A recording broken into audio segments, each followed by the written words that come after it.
Good evening, everybody. It is June 11th. Welcome to another episode of The Breakdown. I'm your host, Nate Pike. We've got a spicy one tonight. It's gonna get a little intense up in here for sure for our latter half. So much so, we had to take some special precautionary measures. The breakdown's been the source of controversy over our 4 years, and in order to try to make it a little bit easier for people to know when the controversy is about to versy. We have this now. This now. It's our cancel clock.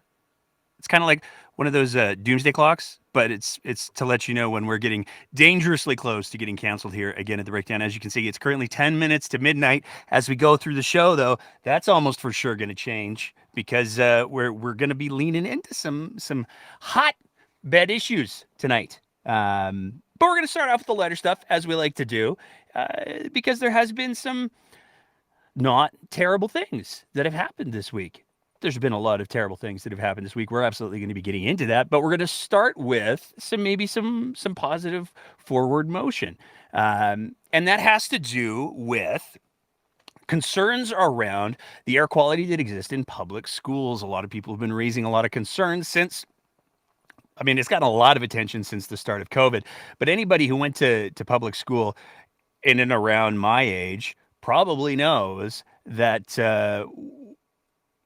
the air quality is sometimes not so great. I remember in my elementary and junior high school, you get the sense that things are, especially during the summer, things get a little humid. You're starting to rebreathe some things. You know it. It's the reality. There's been some people who've been calling for changes to that. And there's been a lot of reasons and excuses provided as to why or why not those changes have happened. Well, some people are taking some action. There's been a complaint filed against the CBE, but there's also been a major complaint filed with the Catholic School Board. And this has to do with the fact that there are some people who seem to believe that, and there's, according to the letter, there's good evidence for it, that it appears that maybe there were some people who were trying to convince teachers about the quality of the air and the necessity and the requirements of air filters and all of that kind of stuff, who maybe weren't so qualified to be having those conversations. It's going to be fascinating to see how it plays out. But one thing's very, very clear. The conversation that has been going on around, and we're going to try to get into this in a little bit more detail, given the opportunity, but the conversation around air quality in schools is certainly an ongoing one. It's certainly not one that's going to go away. And that's a good thing, because one thing that we've seen very, very clearly is that there's lots of folks who are in positions of power who maybe they're just happy with the status quo. Maybe they don't want to rock the boat so much. Going to be interesting to see how that plays out. We're going to be watching it very closely, and hopefully we're going to be able to get in touch with some of the people from the organization. But we still have way more to talk about, so let's move on. We got a history lesson this week. We got a couple of history lessons this week, tragically, and a lot of them came from historical revisionism, new word, that was brought about by the re-elected Premier of Alberta, Danielle Smith. Started off the week strong with this little tweet right here, where she said, "On this day, June 6th, we remember the bravery and sacrifice of Canadian and Allied troops who landed on Normandy beaches 79 years ago, marking the beginning of the Second World War. We pay tribute to their heroic efforts on the anniversary of D-Day." Let's be clear. The storming of Normandy, the D-Day, that's the anniversary of D-Day. That was several long whiles after the war had started up. It had been going on for a little bit while, but it's another example, another very strong example of, and we've got a couple of them tonight, of how Danielle Smith doesn't seem to really be able to wrap her head around what has actually happened when it comes to history and what we're supposed to take out of historic events. Because let's not forget this train wreck. Notice you're not wearing a poppy, I'm not wearing a poppy, but they ruined it for me this year. They ruined it for her that year. Danielle Smith had Remembrance Day ruined for her. Now, I did a big rant about that a while ago, and I got another rant that I'm going to do tonight, not about this. Needless to say, Danielle Smith's grasp of historical events and the significance, excuse me, the significance of historical events seems to be, let's go with tenuous to start with, because we're going to swing from here into another piece of revisionist history by Danielle Smith. Danielle Smith appeared on her former co-workers program, Real Talk with Ron Jasperson, this week, and she had some thoughts, and she had some answers to some questions. We're going to go through a couple of those. Back moderate or progressive conservatives a priority for you, and if so, how will you do it? Well, you have to remember that Thomas Lukasik and Doug Griffiths both quit the caucus when Jim Prentice tried to bring the parties together. So they haven't been part of the conservative movement for a long time. And I'm of the view that people just need to judge us based on what we do. And I think as opposed to creating fear, I should maybe also confirm no one will pay for a family doctor. No one's going to have their pension taken away from them. Those are two messages that were constantly pounded over the last 2 months. Those are not going to happen. And when people see that they do not happen, they have not happened, I think that they'll be a little more careful about believing everything that they see in ads. Danielle Smith coming in hot saying, you know what? You got to be careful what you believe because people say things and sometimes those things just aren't true. And you really need to pay attention to who's saying the things and how they're saying them because, they could just be making stuff up like she did in the first part of her answer there. Because it didn't take very long for those two former MLAs, Thomas Lukasik being one of them, Doug Griffiths being the other, to issue a little bit of a clarification. And Mr. Lukasik certainly didn't pull any punches. A bold lie. Danielle, can you be honest just once? Doug Griffiths resigned his seat in protest to your floor crossing. It wasn't about, Lukasik seems to be saying, it wasn't about the parties being merged. It was about you. I resigned cabinet in 2014 to run for the PC leadership and then ran as a PC in 2015. Please apologize to Doug and me. Now, that came after we may or may not have tagged Mr. Lukasik saying, that's really weird because we seem to remember him running in 2015. And if he left after Danielle Smith, timelines are hard. Doug Griffiths also issued on the Twitter machine his own clarification statement. So I've been away in the U.S. doing work with communities. I can confirm that I resigned because Danielle Smith crossed the floor.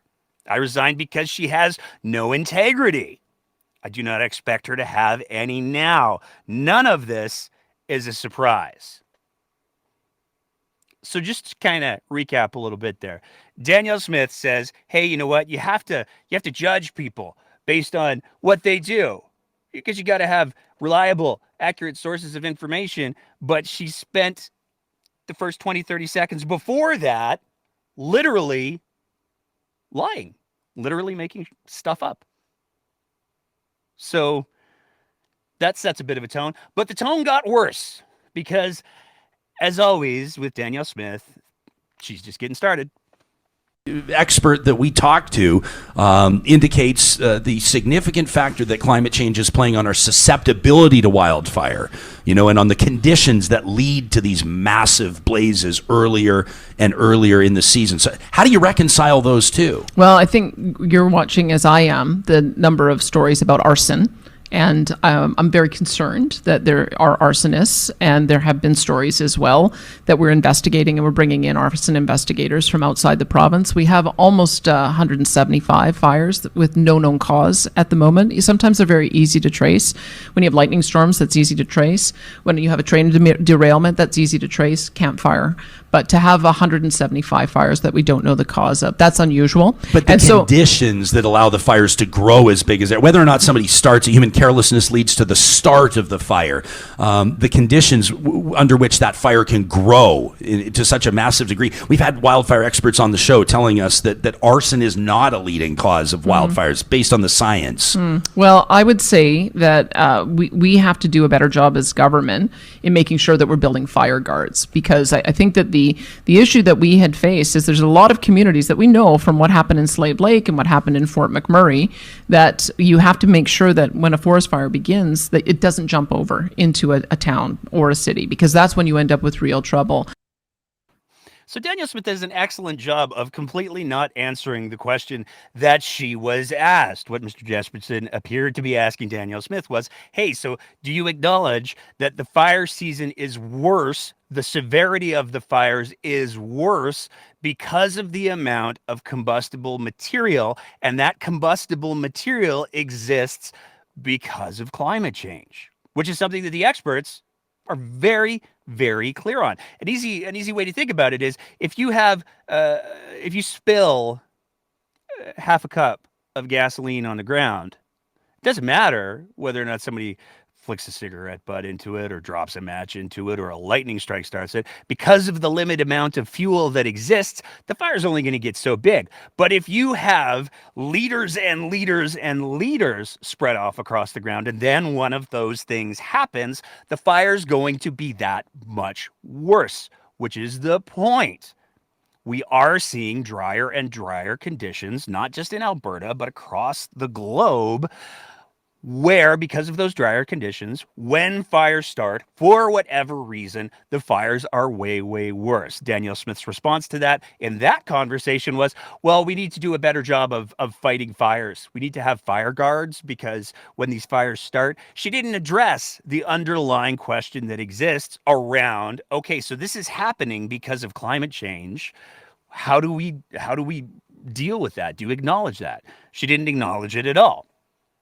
Now, one of the things that Danielle Smith talked about is that it's very easy to trace some fires, much like it's starting to appear more and more that it's very easy to trace where Danielle Smith gets her ideas from. Because if you go to her locals page, people have been talking about for weeks. Oh, it's the arsonists. They're setting all these fires. That's why things are so bad. They're coming after our oil and gas, don't you know? Even though there's no evidence for that being a conspiracy or being a driving factor or being why the fire's worse. The fire's worse because stuff's drier. But this has been an ongoing conversation on her locals page for quite some time. And we can't even wrap our heads around why Danielle Smith even still has a locals page. She's the premier of the province. Presumably, I mean, best odds for at least another 4 years for her. Although if we're to take some of the things that Mr. Lukasik said in our conversation with him, maybe not so long. Maybe Danielle Smith's got some problems coming her way. Named Brian Sheen. But we'll leave that alone for now. The fact is, Danielle Smith's been getting these ideas from her locals page. And Danielle Smith also still, after we had an election where the biggest conversations, the biggest issues were centered around, hey, Danielle Smith said some things, and then these people went and did some things. Maybe we should be a little bit more cautious about Danielle Smith saying some of the things, because some of her audience, for reasons that defy anything, some of her audience believe her. They take it as cues that this is what's actually happening. This is what's actually going on. And it didn't take very long before Danielle Smith's appearance on Jesperson was cited as evidence by her locals page that there's probably some arson going on, and that's why the fires are so bad.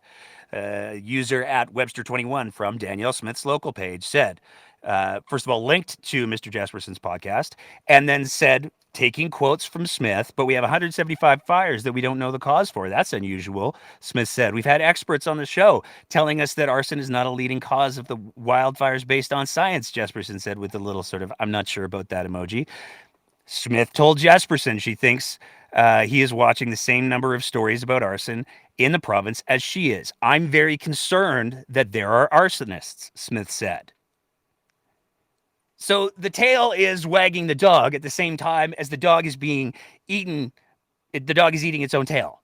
Like there's so many layers of circular messaging and logic that are going on because Danielle Smith doesn't seem to have any awareness of the fact that her position as premier gives her, for reasons, whether it's deserved or not, a certain degree of credibility. People listen to her. And when she floats these conspiracy theories that she's getting from sources that are not good, let's say, there's a lot of people who listen to that and go, see, we were right. Even though she's getting it, it seems like, from the sources that she's repeating it back to. So it's all a bit of a train wreck. But that wasn't the only news that we had this week, because Danielle Smith announced her new cabinet. And there's some stuff going on here. First of all, it's not quite as big as her last cabinet. She knocked it down to 24 cabinet members plus Smith. Now, a lot of people have said 24 plus Smith, 25. Why is that? That seems like why did she decrease it? She seems to like to be able to pay her friends to be her friends. So why would she possibly decrease the cabinet size? And the answer is really simple. She doesn't need to pay them. Danielle Smith stacked her first cabinet with just enough cabinet members to ensure that she had people who were in her cabinet that outnumbered the people in the UCP who weren't. There's a thing called cabinet solidarity rule. And on certain bills, when the premier says this is going to be a cabinet solidarity issue, that means that all cabinet ministers have to vote as she tells them to. It's a whipped vote, but it's like a really whipped vote. So the reason why there's 24 cabinet ministers plus Smith is because there's 48 UCP MLAs. She has 25 votes guaranteed, locked up in the bag, because she's got this giant cabinet that she can tell what to do. Now, we're going to do a deep dive into the cabinet a little bit later on. It's not going to be part of this episode because there's some appointments that are, let's go with striking. But there's a couple other things that we wanted to highlight, because after the cabinet announcement came a press conference, and there were some things that were said. Now, to start with, let's go back and just remember, like 4 or 5 minutes ago, we talked about the fact that Danielle Smith was asked, hey, so the climate change, it's making the fires worse. Should we do anything about that? And she said, get better at fighting fires, I guess. One reporter made it crystal clear the question that they wanted an answer to. A yes or no from me. Do you believe in the science of human-caused climate change? Well, yes, we have to reduce emissions. Danielle Smith then went on to say, you know what, but the feds, the goals, they're unrealistic. We need till 2050. We can't do it by 2035. It's so unrealistic. We'll just let the province, I guess, burn in the meantime. But she made it very clear there. And there was a little bit of pushback from some folks who were like, wait a second, Danielle Smith believes in climate change. She acknowledges that human behavior drives climate change. She's acknowledging, by extension of that human behavior is one of the biggest reasons why we're seeing these big fires, regardless of what the initial source of ignition is. There's some people who are a little unhappy about that. But that didn't match the people who were not just unhappy, but incredulous about one of Danielle Smith's cabinet ministers and her comments about that cabinet minister. Dave Kaiser, Global News. Good afternoon, Premier. Wondering, Adriana LaGrange, who has an anti-abortion past here, she's been the president of Red Deer Pro-Life, currently a board member of Alberta Pro-Life. There's already reaction, people upset, wondering how she'll represent them like you vowed to represent all Albertans when you won on election night. Everyone knows my position on the issue of choice, and my position hasn't changed, nor has the position of our government. Everyone also knows that Adriana LaGrange is one of our most competent ministers. She's done a tremendous job in education. We have an enormous task ahead of us in healthcare to implement our agenda. Everyone also knows what our agenda is in healthcare. It's to make sure everyone has a family doctor or primary care practitioner. It's to expand our continuing care system, and it's to make sure we continue to make progress on EMS response time, on hospital wait times, and on surgical wait times. Those are the things that she will be focused on, and those are the things that our government will do.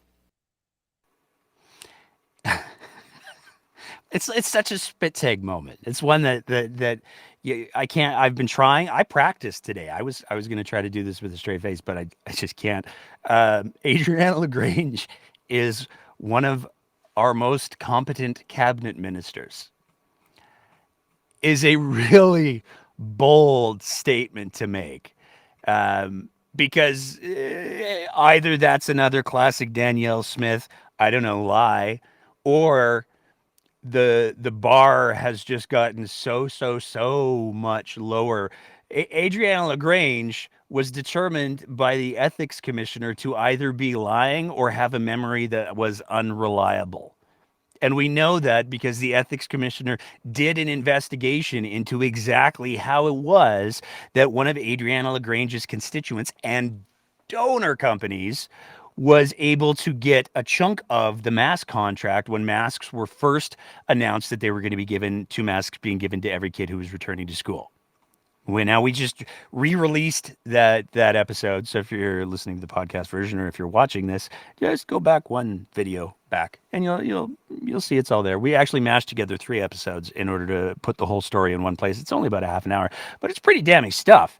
Adriana Lagrange was also the acting health minister when everybody was on vacation for the best summer ever, and COVID cases surged, and the government did nothing. They did nothing. They just kind of sat on their hands. So it seems like more than anything, and we'll talk for a second about this one health appointment because there's been some speculation on it. It seems like more than anything, Danielle Smith has certain ministries that she intends to run off of the corner of her desk. She said it before. She said previously in the previous government with the previous cabinet that she was going to be directly running Ministry of Health, Ministry of Energy. Those were her 2 big ones that she was super invested in. Why would an election have possibly changed that?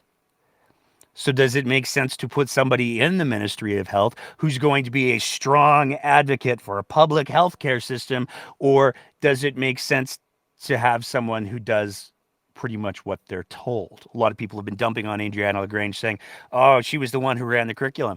If you take a look at what the worst part of the curriculum was, when we're talking about the social studies curriculum, which was the particularly train wrecky part of the curriculum, that wasn't Adriana Lagrange's sandbox. That was Jason Kenney's sandbox. Jason Kenney hired one of his buddies who, I guess, writes, if you wanted to call it that, some things for a little publication that has a similar to Danielle Smith approach to history, let's say. I feel like that's a safe statement to make, allegedly. But that whole social studies curriculum was largely curated by Jason Kenney's bestie. And Adriana Lagrange let that happen. So it seems like more than anything, this particular appointment might be because Adriana Lagrange will be a very, very good poodle, and she'll do exactly and no more and no less than what Danielle Smith tells her is going to happen. So there's that. But there was one fun little moment that came out of the presser. With so much of the conversation having to do with climate change this week, we have smoke back here all across the province again.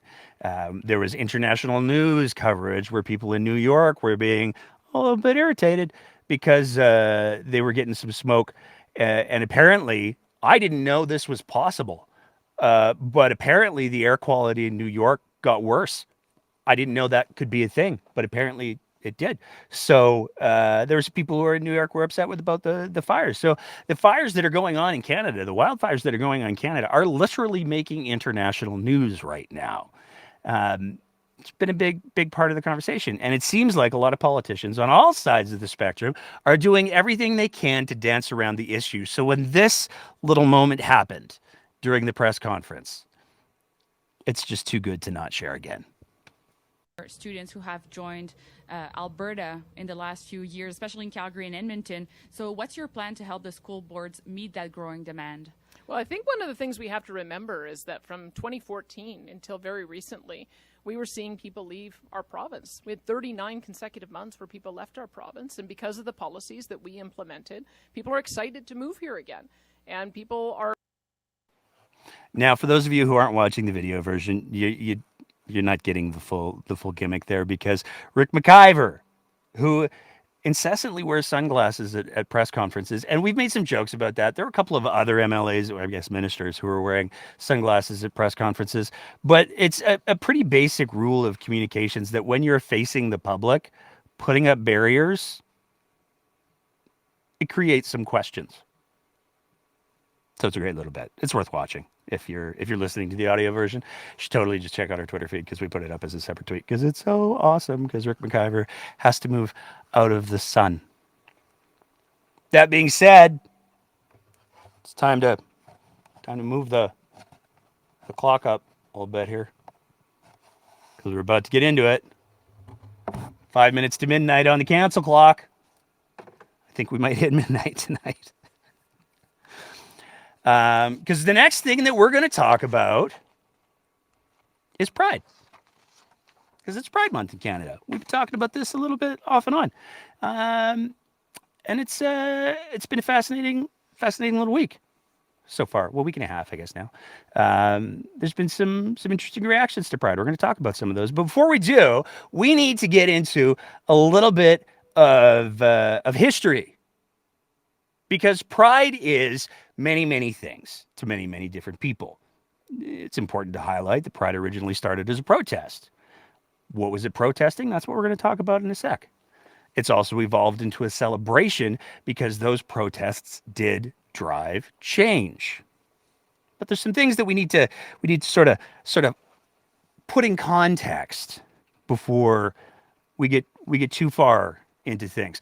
Let's take a look at the state of the world before we take a look at the state of Alberta and Canada. And when we take a look at the state of the world, homosexuality is illegal, criminal, in 62 countries across the world. It is punishable by death in 8 of those 62 countries, for simply being who you are, for simply loving who you love. You can be put to death.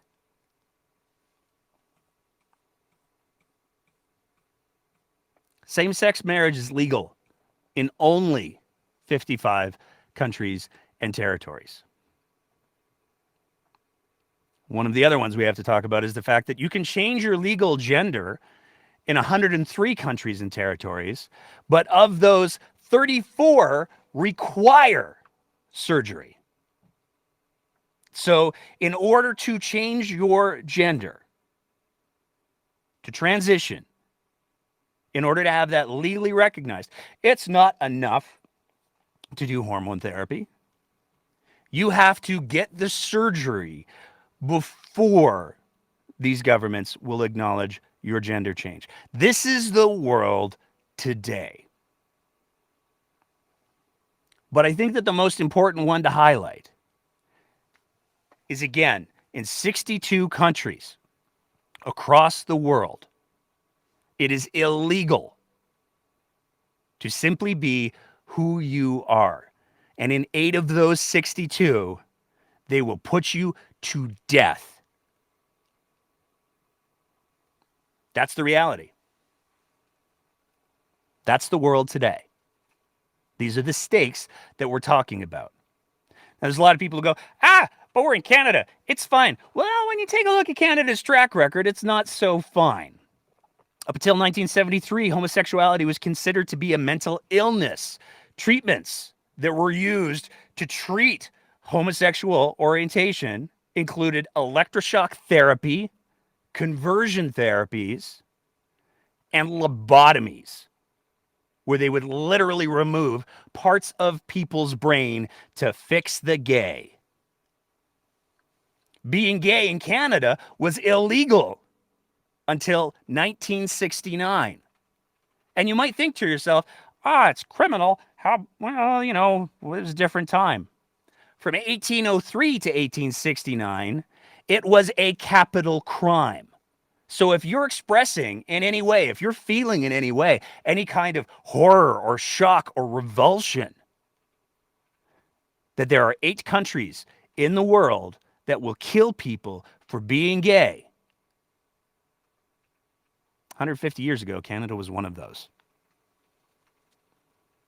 It was only in 1995 that Section 15 of the Charter of Rights and Freedoms was acknowledged to, and this is the section on equality rights, it was acknowledged that it extended to sexual orientation. The Supreme Court ruled on that. It's done.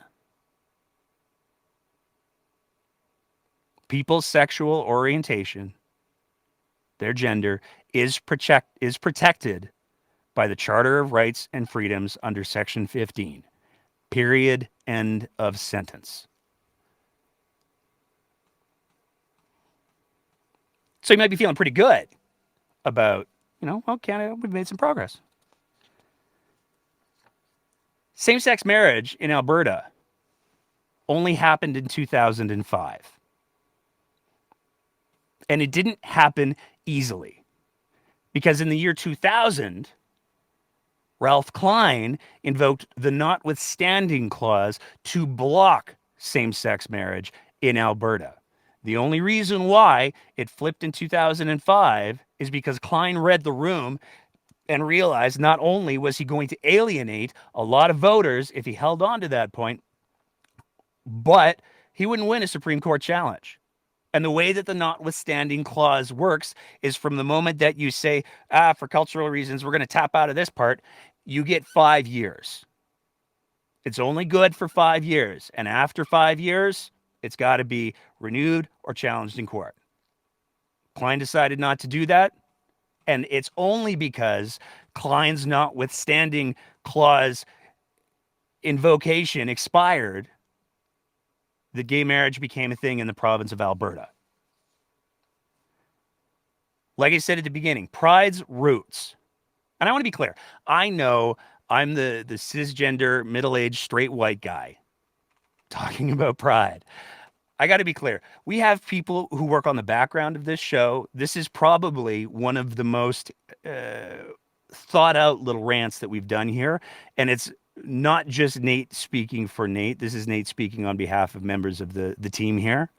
This is Nate speaking to people who are friends and family. So this isn't just middle-aged white guy doing a rant. But in case you were worried, we did.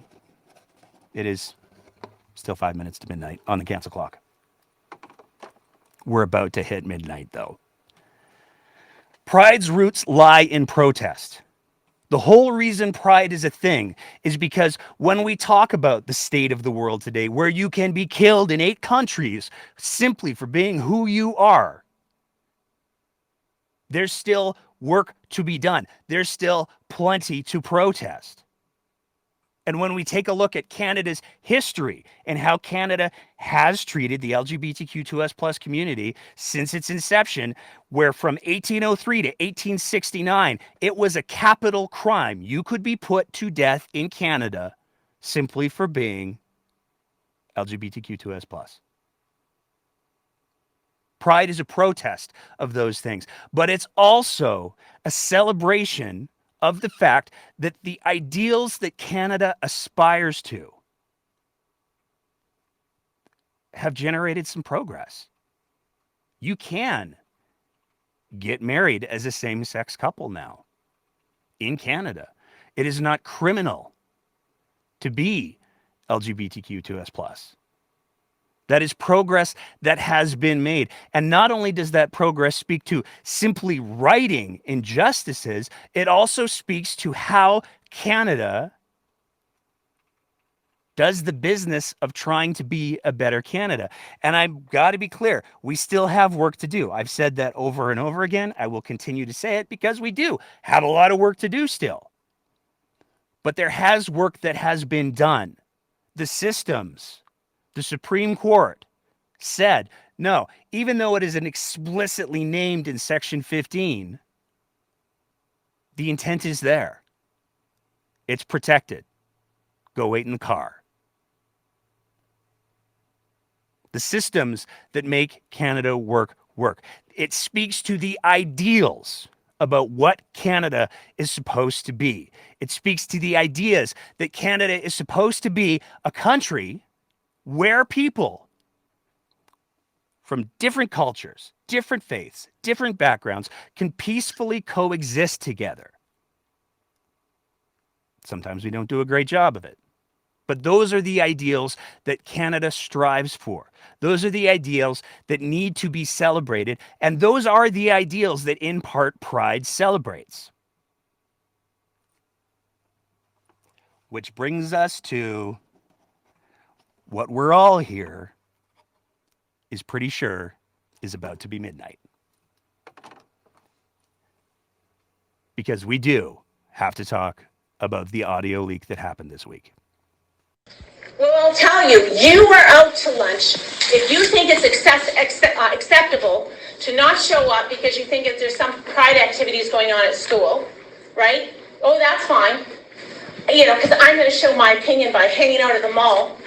But meanwhile, all of those kids who are, you know, involved in, say, the Gay Street Alliance or whatever, I don't even know if we have that anymore in our school, they're here when we did Ramadan for Lion Time, and they're showing respect in the class for your religion, right, for your beliefs.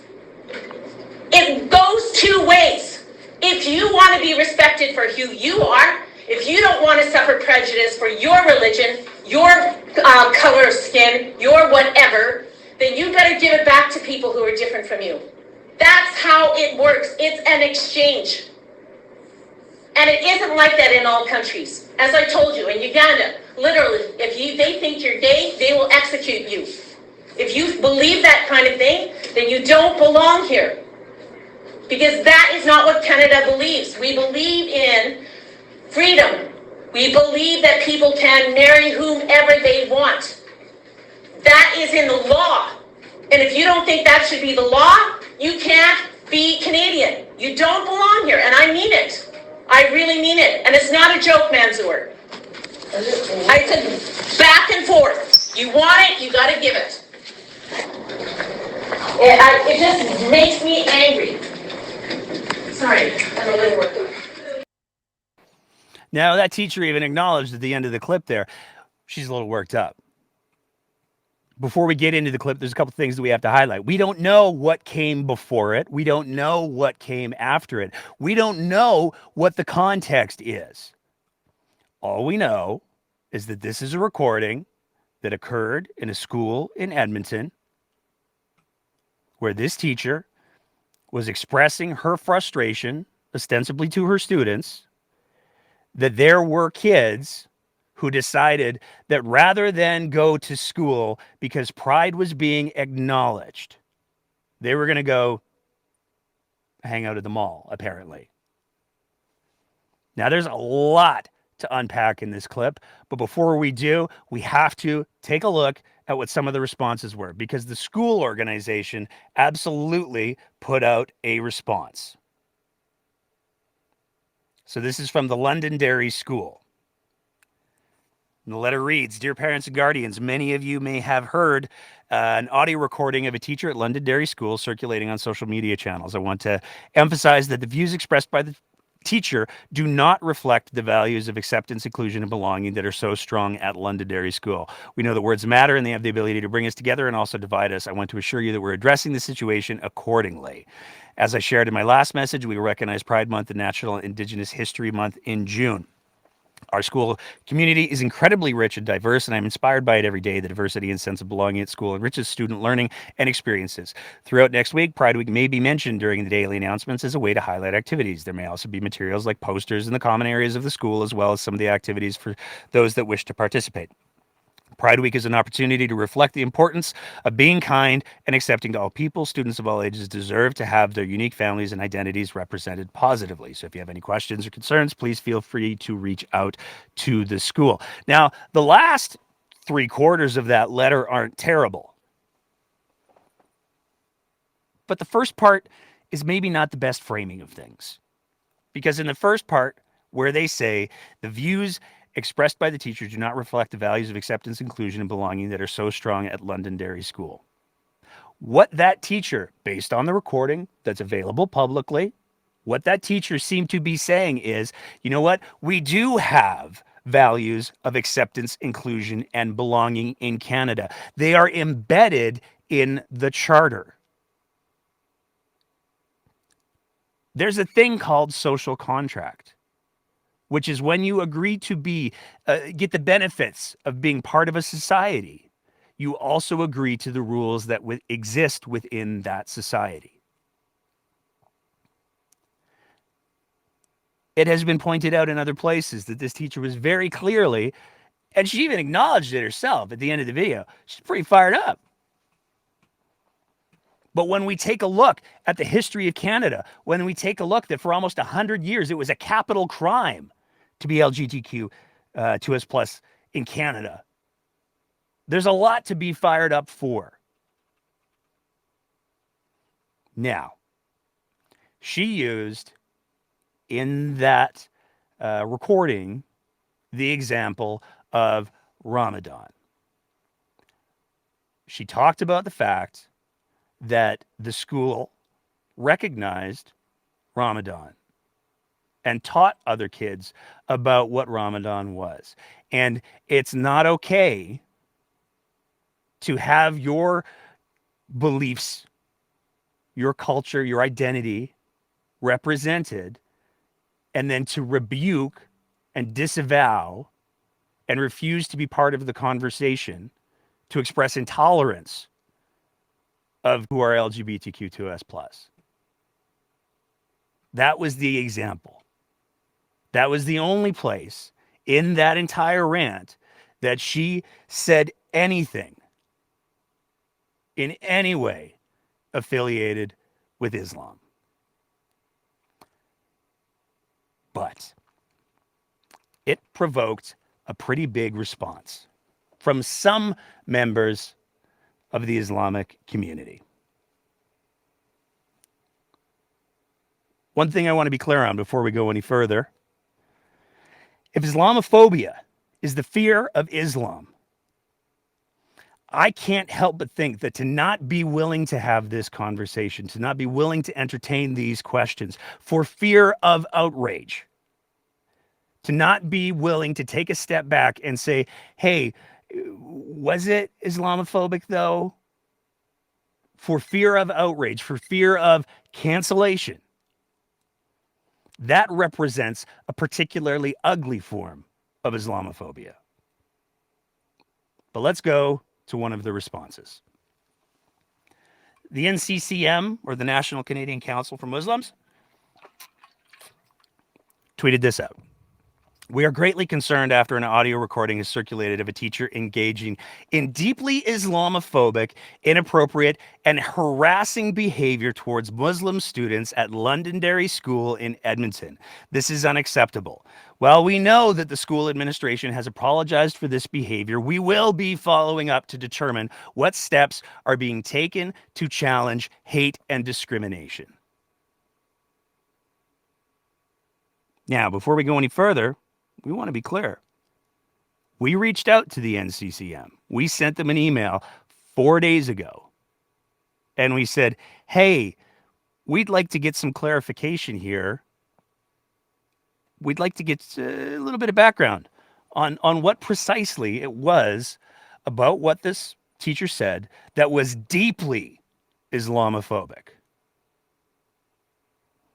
We're still waiting for a response. There's no question that the teacher was really, really animated. There's no question that she used Ramadan as an example of how that school tries to live out their values of acceptance, inclusion, and belonging.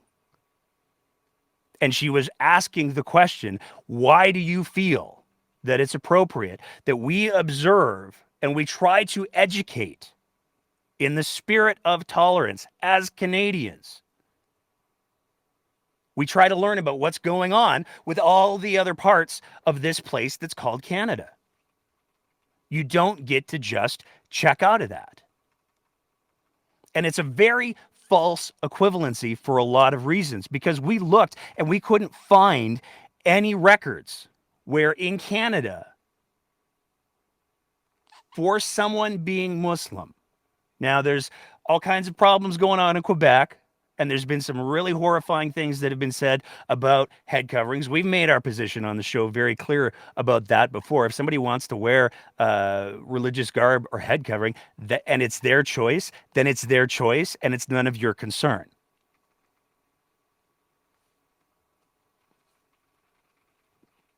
But it's not illegal to be Muslim in Canada. And while there are countries that don't recognize Islam as a faith, they don't give them official status, and that's wrong to our minds. There are no countries where Islam as a broad faith is illegal. There are Islamic countries where other versions of Islam or other branches of Islam are aggressively persecuted. There are no places where it is criminal to practice Islam. And there shouldn't be. There also shouldn't be places in the world where people can be put to death for being gay. But there are. So when we're comparing uphill battles, to try to equate the two is really apples and oranges. We can't find in that statement, and when we open it up to the Twitter Spaces, we're more than happy to hear it, but we can't find in that statement anything that could be reasonably characterized as deeply Islamophobic. We have problems with hate crimes in this province. Hate crimes are on the rise in Alberta. But when we start throwing around rhetoric and making accusations about somebody being deeply Islamophobic, when all they did was used a holiday that school recognized, that they very clearly supported that school recognizing, as an example of this is how tolerance works. This is how inclusivity works. To immediately jump to that being deeply Islamophobic is deeply problematic.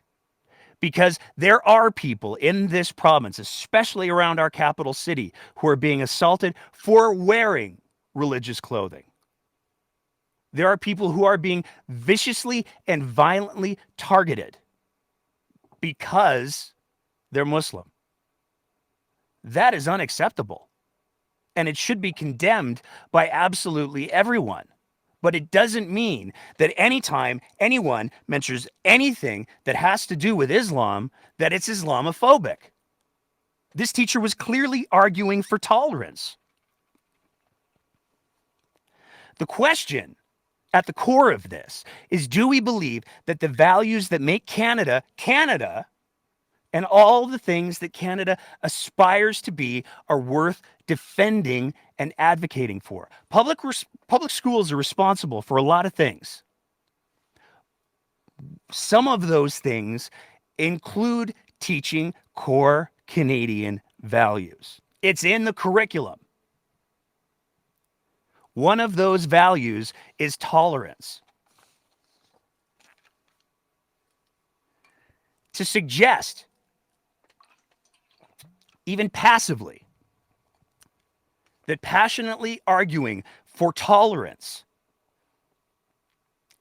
is in some way Islamophobic is to say that Islam is a religion of intolerance, and I don't believe that to be true.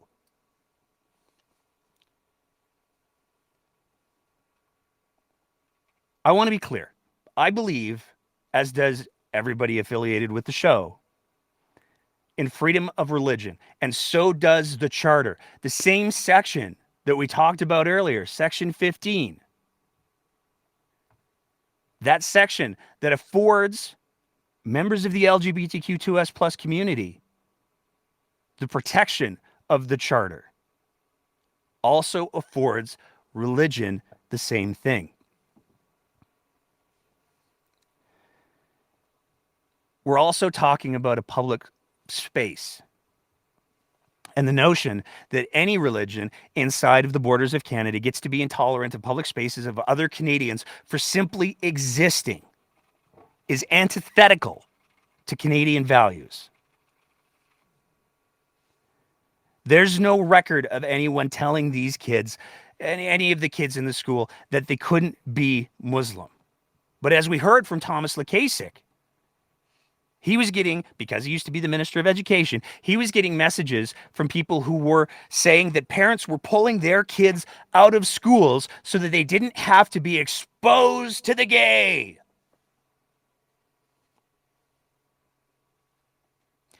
Canada has defined these values. It has codified these values. It has made these values law.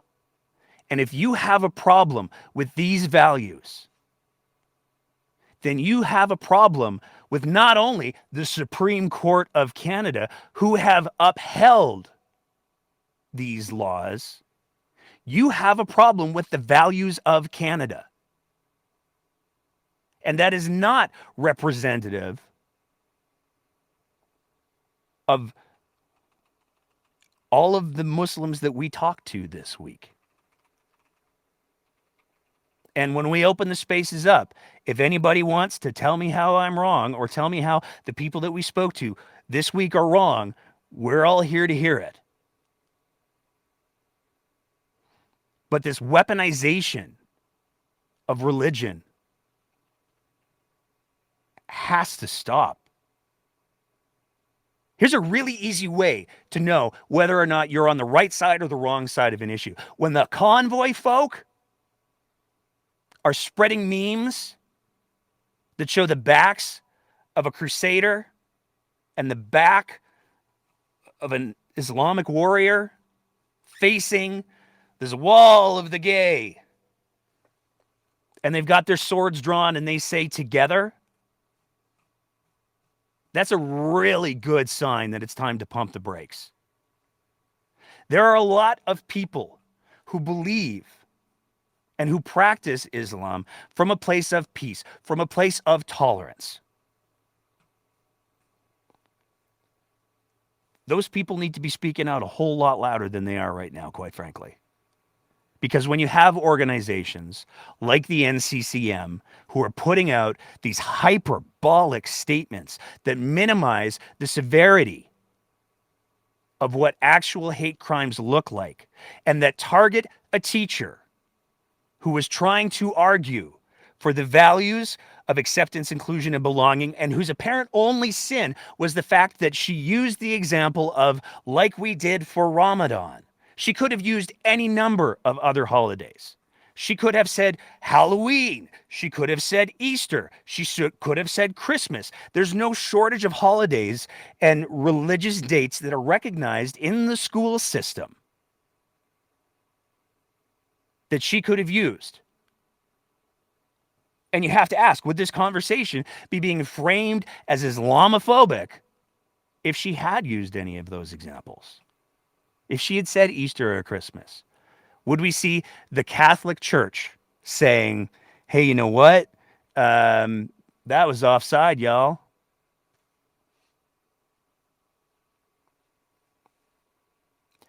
Learning about the oppression that the LGBTQ2S+ community has experienced in Canada and continues to experience around the world. And I want to be clear, we've had conversations with people this week who are LGBTQ2S+, who have been very clear that before they travel, they check to see what the laws are in that country.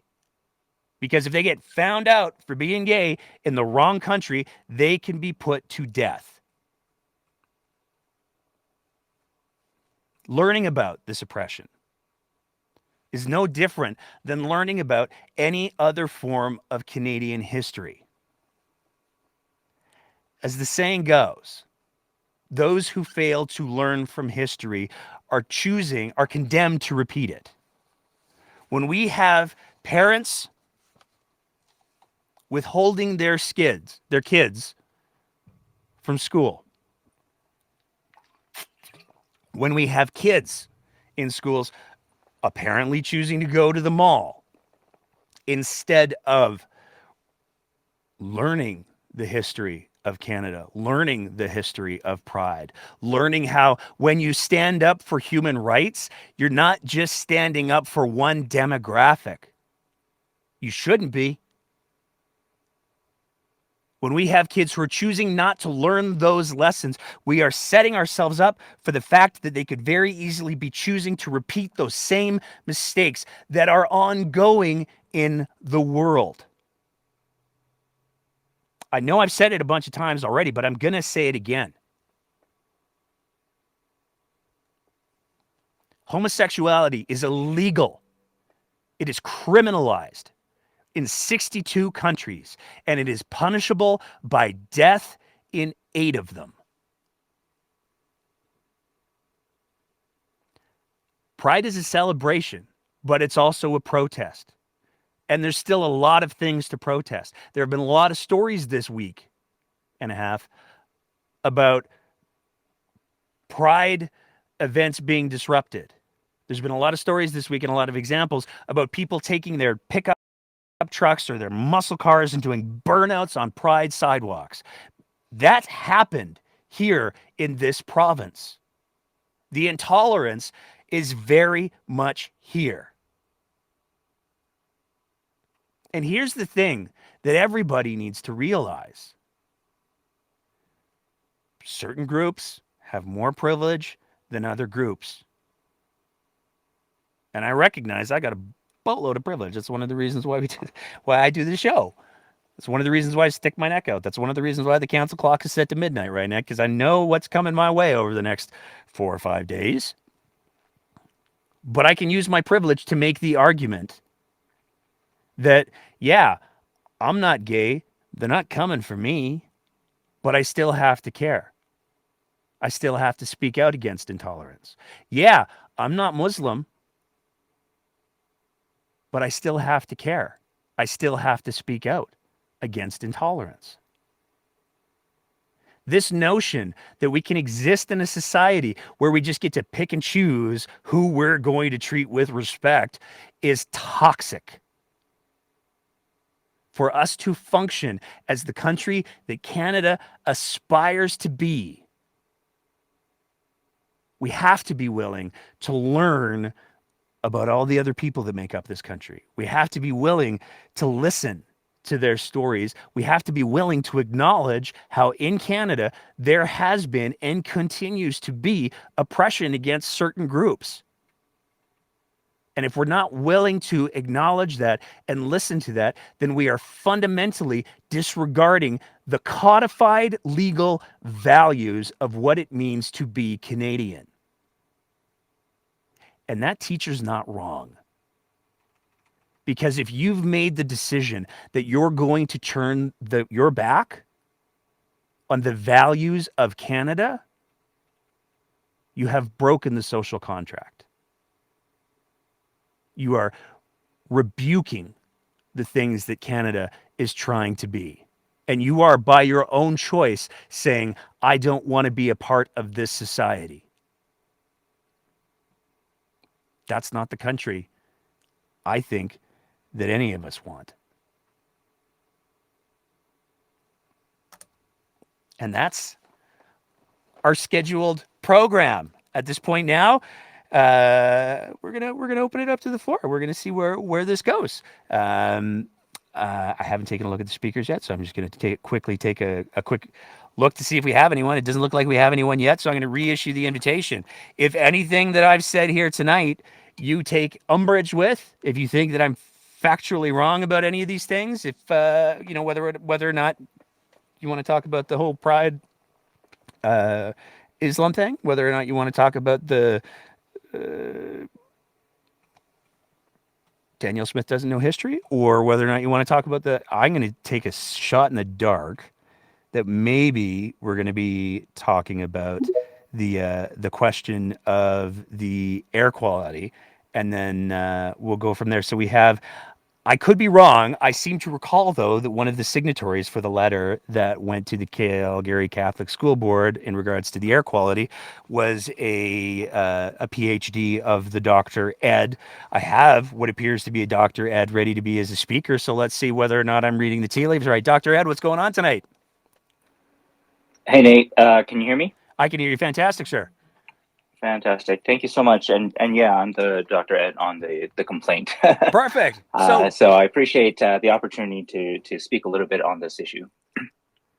The floor is yours, man. So I think that people had already pointed out that this complaint, this APEGA complaint, had also happened with the CBE. A similar, like APEGA complaint, professional complaint, was issued. But I think a lot of people are not aware of why this particular complaint is extremely important. And it has to do with the way that information gets to the Calgary Catholic School District Board.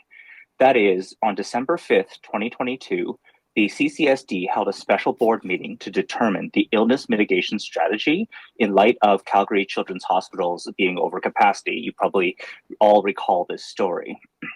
And of course, according to the public minutes, this meeting was called to order at 9:55 a.m. and adjourned at 9:58 a.m.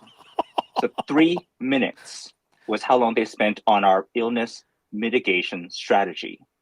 That 3-minute meeting included an opening prayer, a territorial acknowledgement, and a closing prayer. While no CCSD parent voices were heard, a recommendation written by the CCSD superintendent, Brad McDonald, was quickly approved in this 3-minute meeting. So Brad McDonald, this person is not only an important voice, he's the only voice that gets heard. And what I mean by only voice is that on December 16th, 2022, when CCSD parents wrote a letter for permission to speak about indoor air quality to the CCSD board, they received an email response from CCSD board chair Kathy Williams that said, and I quote, "We believe that the concerns expressed are operational in nature. The requests are therefore denied." So parents, even though parents in the Calgary Board of Education, the Edmonton Public School Board, and multiple school districts in Ontario have made space for listening to air quality concerns for our children in schools, the CCSD has been stonewalling parents for speaking about air quality in schools. And so more wildfires will only make this problem worse for our children. I can't, I'm not laughing because I'm laughing because I'm thinking to myself as you're talking about a 3-minute meeting that had a prayer, a land acknowledgement, and then another prayer. On a good day, it takes me 3 minutes to figure out what pair of socks I'm going to choose. To try to present that there's some sort of any kind of discussion, given either your land acknowledgement sucks and your prayers suck.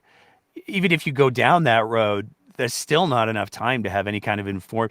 It took me more than a little while, and I have a feeling I actually owe you an apology.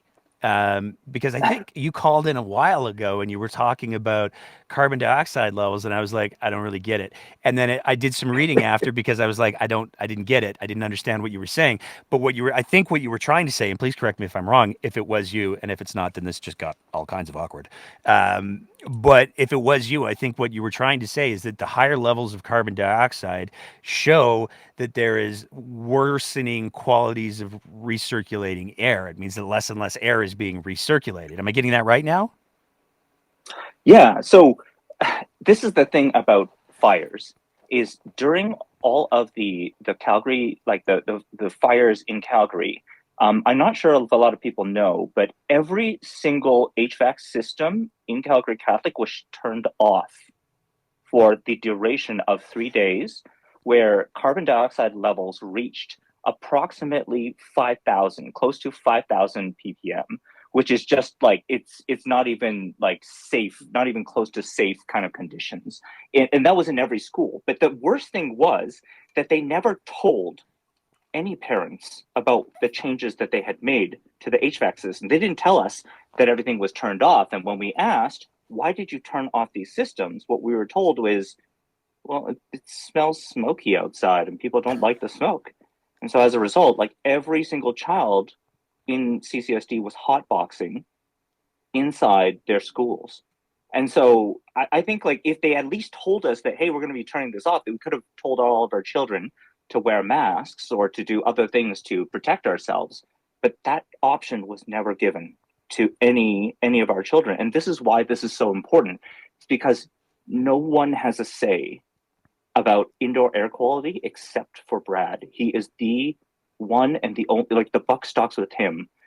He gets to make all of the decisions related to air quality, and we can't say anything about it. And we've been trying this for a very long time, and we haven't gotten anywhere. So you're right. Like basically, what you should see in schools is under 1,000 ppm. But if you went to any Calgary Catholic school, you'd be hard pressed to find anything less than 1,500 to 2,000. It's very rare that it's ever less than that. So nothing has been done on air quality, and we ask, it's really important. If Brad is the only person permitted to speak to the CCSD board about the operations of indoor air quality, then it's crucial that his recommendations are based on science and not on ideology. CCSD parents parents in Calgary Catholic are just confused if Brad McDonald's recommendations, if those should be followed, especially when they conflict with ASHRAE's own core guidelines. And so that's the struggle that we have, is who do we believe? Now, when you say ASHRAE, yeah. just because you're using some vernacular there, and I'm not I'm sorry. bright at all. I'm being a little facetious, but not that facetious. I'm really not that bright. What are you talking about when you say ASHRAE? Right. ASHRAE is basically the way I describe it is the group American Society of Heating, Refrigeration, Air Conditioning Engineers. And what they do is they deal with a lot of the HVAC recommendations that goes into schools. And so most schools will say that we follow the ASHRAE core guidelines. So they created core guidelines for indoor spaces. And so most schools said that they were following these. However, when the Calgary Catholic did it, they did send an email out to all parents and said, yes, we follow all of the ASHRAE standards, but they never tested it. And commissioning, that is testing, was one of the standards of the ASHRAE core guidelines. So they lied about following these. And that's why we're struggling so much, is because they're telling us everything is fine. We should just trust them. But when we ever check anything, we find that none of those things are true. We provide evidence, and they're like, well, those really high numbers, that's probably your child breathing on the Aeronet device, continuously increasing over 8 hours. It's not about science, it's about ideology. And that's the thing that we are struggling with the most. My background is in the area of computer science. And we kind of have this, we're doubtful, and we try to disprove things. And so we've provided these disproofs multiple times, but they're just simply not believed. And so that's one of the reasons why we felt like we had no other choice. There's no other method for parents to speak on this issue of indoor air quality within the school districts besides public pressure. That's it. And so the work that you're doing is very important. Well, I just make jokes and rant, but so what's the next step here? I if I understand your letter correctly, the way that this has been worked is there's been a complaint made to APEGA. Is that correct? Yeah, the Association of Professional Engineers and Geologists for Alberta. Okay, and what's the next step? So you've said, hey, there's this scientific method that's supposed to go into determining the air quality. It doesn't appear to be being used. You've got a guy who apparently is presenting himself as an engineer who's not doing the things. Could you please look into that? What happens next? Yeah, so the first step is that a professional engineer in the field is assigned to look at this particular case, and they'll look at all the evidence that's provided. So that includes any FOIP materials or any materials that they request, including the details of our complaint. And specifically what they're looking for is the code of conduct. So APEGA has its own code of conduct. It protects its members. It protects other engineers, because we want the name of being a professional engineer. They want the name of professional engineer to be protected, and so this is very important for the reputation, but also the trust that is put into professional engineers. So that needs to be investigated, and our plan is to just let that process go. But at some point, some of the people who are involved with the complaint will also need to present and answer some questions from the APEGA, like the people who are adjudicating this particular case. That has not happened yet, but that is part of the process, my understanding, before any decisions are made. And then ultimately a decision is made regarding the license. So like a person has a professional engineering license designation, they include it in all their emails. Are they allowed to continue using that or not? But ultimately, the decision is also going to be for the CCSD board. What do you want to do about that, right? Do you want to continue to only listen to this one individual for all of the indoor air quality recommendations? For like 30 seconds. Yeah, and approve them directly, or do you want to start listening to other perspectives? And that's the issue that we have, is that there's no other way. There is no other way for any parent or any individual to speak on indoor air quality within the Calgary Catholic School District. Well, I think it sounds like that's a very important conversation that folks are you involved at all with because I know that there was another complaint that went in with the public school as well. No, I wasn't directly involved with that. That was a different parent, and I highly recommend Amanda Hu. She does the Fresh Air School. She knows this stuff way better than I do, and a lot of the advice that we have actually comes from her. So I do need to give a lot of credit to Amanda for the support that she's provided. Very cool. Well then, that's all I got. Thanks for tapping in, and I do want to apologize. Like here's the thing that I think if I can for the technical folks, I was confused when you were talking about the carbon dioxide. Like that was like a year ago, I think it was. I was confused when you were talking about it, and it's only because I don't like when things don't make sense to me. That I went and spent an unhealthy amount of time Googling, trying to educate myself about, okay, so what the hell was he talking about? Thank you for bringing that up. But technical folks, y'all have to figure out how to express these ideas. There was a really great quote from Mary Ann Moser, who I think was leading TELUS Science. And one of the things that she said, and I had this problem for a long time, is like, how do we as scientists communicate that we need to do something about air quality?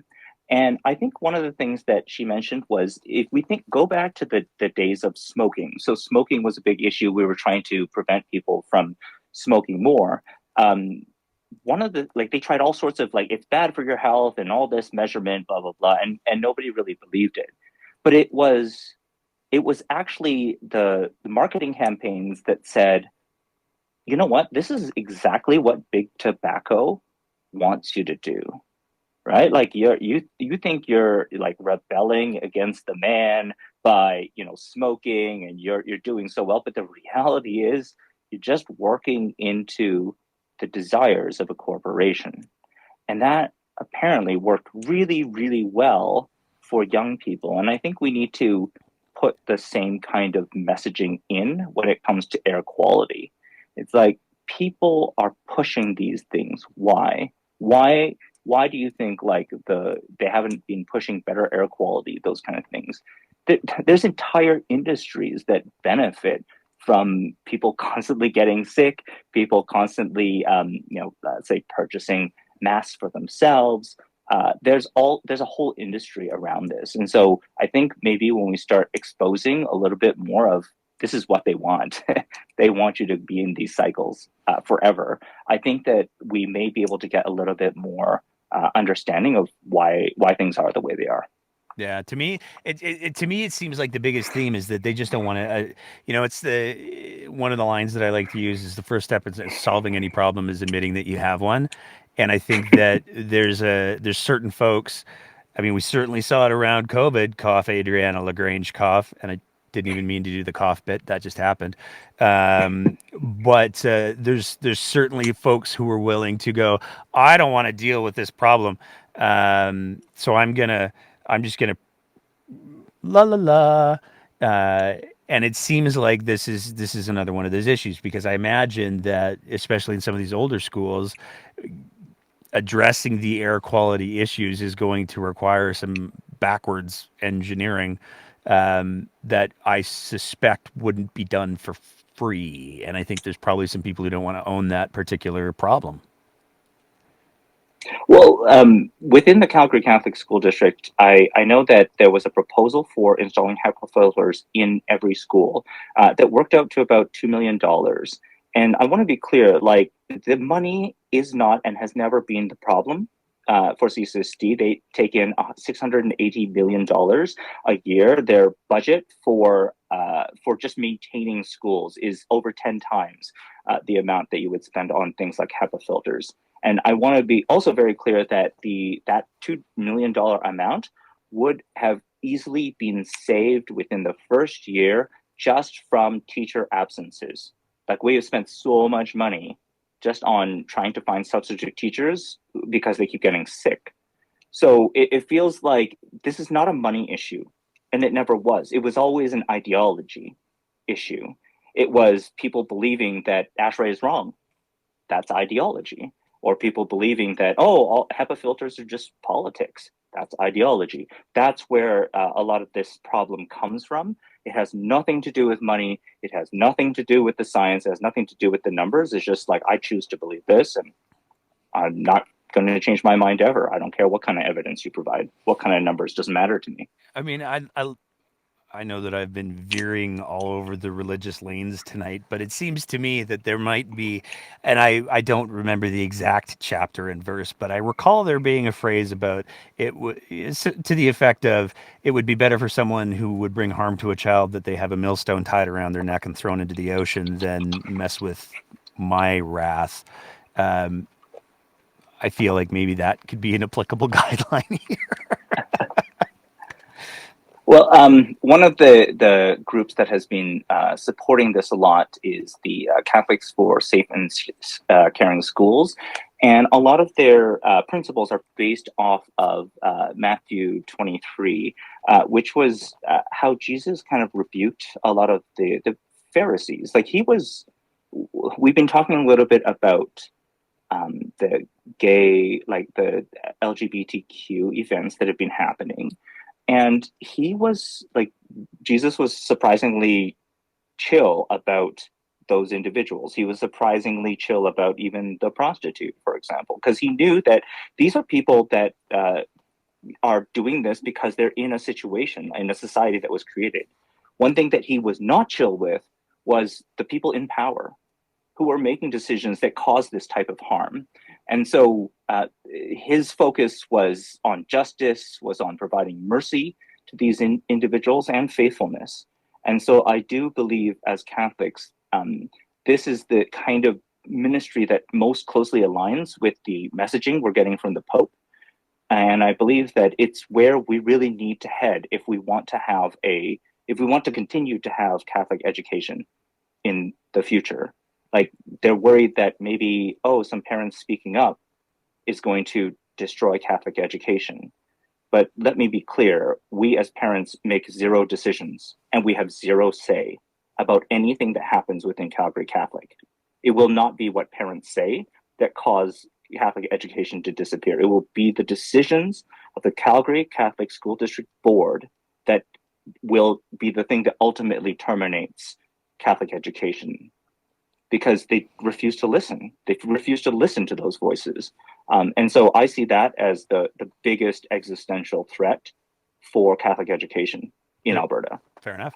Well, we'll be watching this, and please, loop us in as you get progress. The one thing that I just want to clarify for our end is I think that it's really important. And I leaned into this pretty heavy throughout the whole rant that I did earlier tonight, so I want to make it clear. I think that there's a really important distinction to be made between religious choices, professional choices, and somebody simply being who they are. And so I know that there are some faiths that take the opinion that somebody being LGBTQ2S plus is a choice. It's not a choice. It's who these people are. And so I just wanted to make sure that I clarified that point before I moved on to Ziad. But thank you so much, Dr. Ed, for tapping in tonight. Mhm. Thank you. And I agree with your point. One of the things I often say to Catholics is, we have to take responsibility because many of the people who identify as LGBTQ are doing that because of abuses that they've experienced from people within the church. So we need to be way more forgiving and not saying like, oh, they can just change that. You made them. Well, So I'm going to disagree with you on that one because I think that it's I don't think that you can say that somebody being LGBTQ2S plus is the result of trauma. Not universal. Simply who they are. So yeah, I'm gonna jump on you for that one, but I do want to thank you so much for weighing in, and please do keep us abreast of what's going on with the air quality stuff. And I'm gonna bring in Ziad to raise my blood pressure because he's very, very, very good at that. Ziad, what is going on tonight, my friend? Hi, Nate. Great to hear from Dr. C. I have actually a few points that I'd like to add on, and then maybe if Dr. Z is willing to entertain a question or two. So I'm a professional engineer. I'm not a HVAC or a heating, ventilation, air conditioning engineer, but I'm a member of the Canadian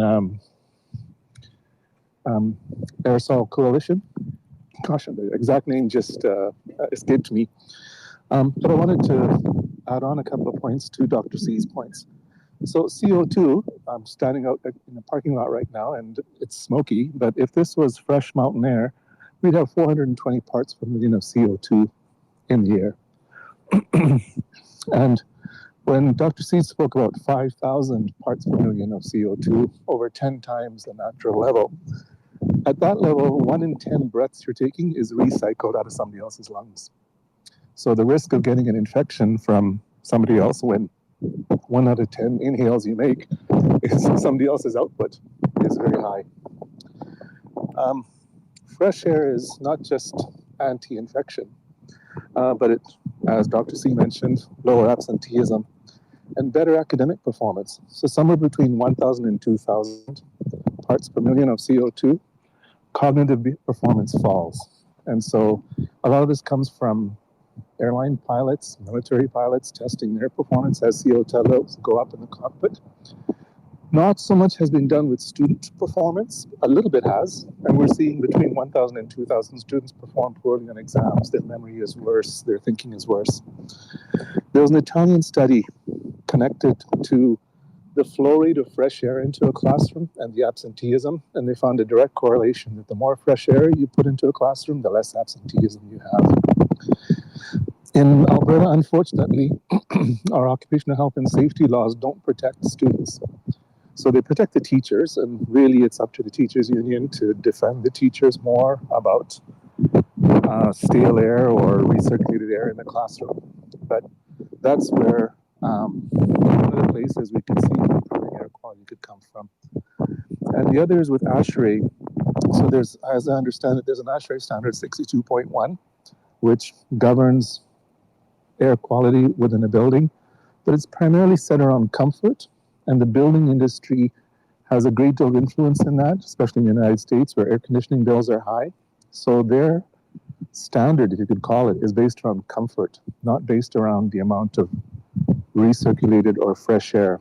So we as engineers and scientists have been working hard since the start of the pandemic to better develop standards and get them codified into engineering standards, engineering professional practice, and into building codes and operating requirements for school boards to have enough ventilation or fresh air and filtration in order to protect our students and protect our school population, our teachers, etc.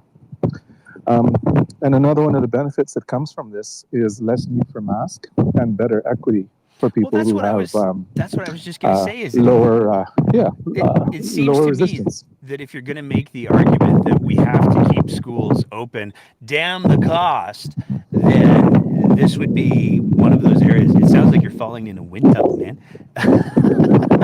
But it Yeah. seems to me if this was going to be, if you're going to make the argument is that there's nothing more important than kids being in school. They need it for their development. They need it for their education. Then this should be one of those things that goes, guess we're paying for that. Yeah, and at a provincial level, the cost of air filtration and better ventilation compared to the cost of hospitalizing children or hospitalizing teachers, there's just no comparison. Like, to properly outfit a school for proper ventilation, enough air changes per hour, enough fresh air per student, and CO2 monitoring, and enough filtration, a couple of hospital visits pay for that. So there's just no comparison. You kind of have to do the math at the provincial government level, though, rather than at the school board level, because the school board doesn't pay the cost of hospitalization, right? But they do pay the costs of absent teachers. I'm not sure if you can hear me well, Nate. When you were speaking to me, I got a little bit of cut in and out. So I hope you can all hear me okay. The wind is strong where you are, man. Okay, good.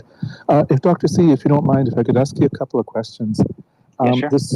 The superintendent at the CCSD, is he a registered professional, a licensed professional engineer, and is he licensed in the HEVAC area? The individual who is the licensed professional engineer, he is licensed with APEGA and he does have a license, but his engineering area is civil engineering. It is not in anything to do with ventilation. I'll tell you what we're going to do here. Dr. Ed, you talked about Amanda Hu.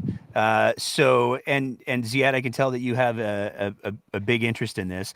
I'm going to try to reach out to a couple of people who are signatories, a couple of the other people who are signatories to the letter. I'm going to try to reach out to Amanda Hu, and I'm going to see if we're going to have a whole conversation around the air quality piece and get into the nitty gritty of that. And I only am saying that we're going to move away from it because Ziad sounds like he's falling down a wind tunnel, and I want to make sure that when we have this conversation, given that I just did a whole thing about how we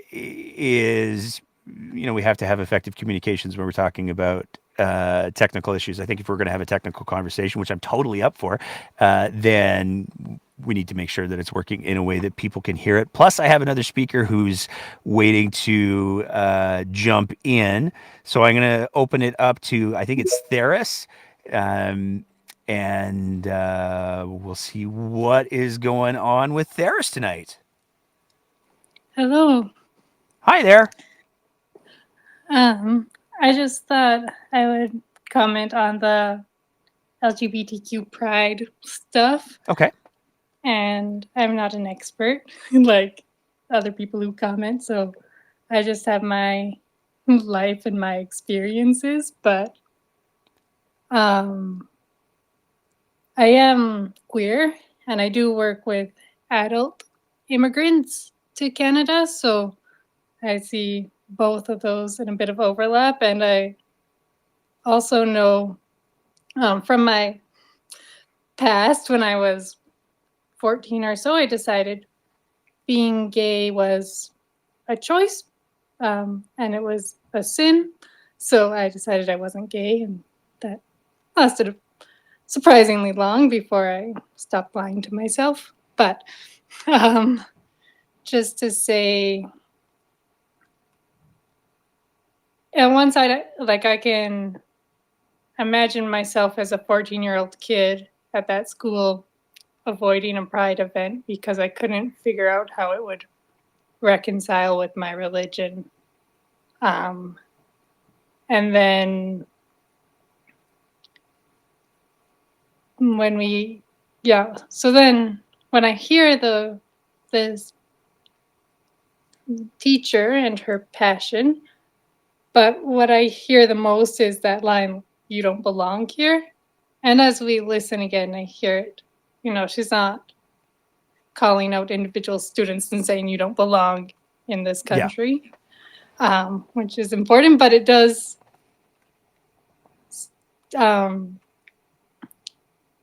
it's still a very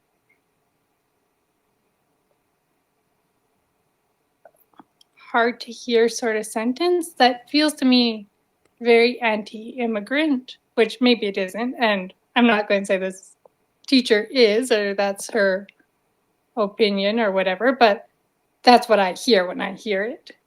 Yeah, is- and clearly a lot of other people did hear that, and I can understand fully why people would hear what she was saying.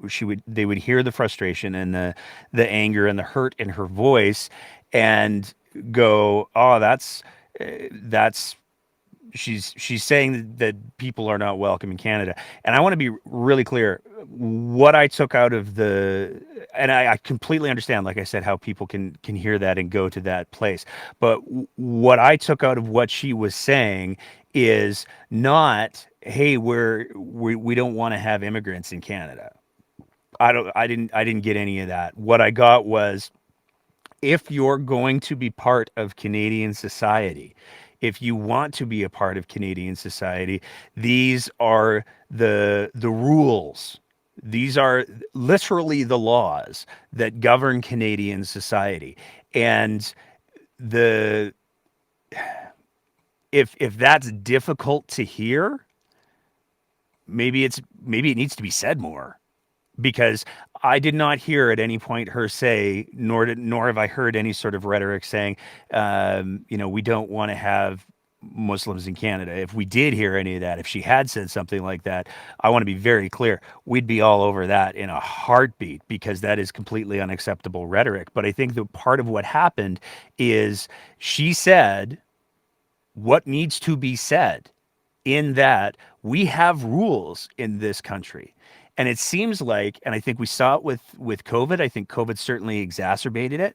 And there are people a growing number of people who believe that they can make their own rules. And one of the finer points that ultimately has to do with this whole conversation is, not only is it legislated under Section 15 of the Charter, what the rules are and how protection works and how inclusivity works by law, but it's actually also legislated the reasons that kids don't have to be in school.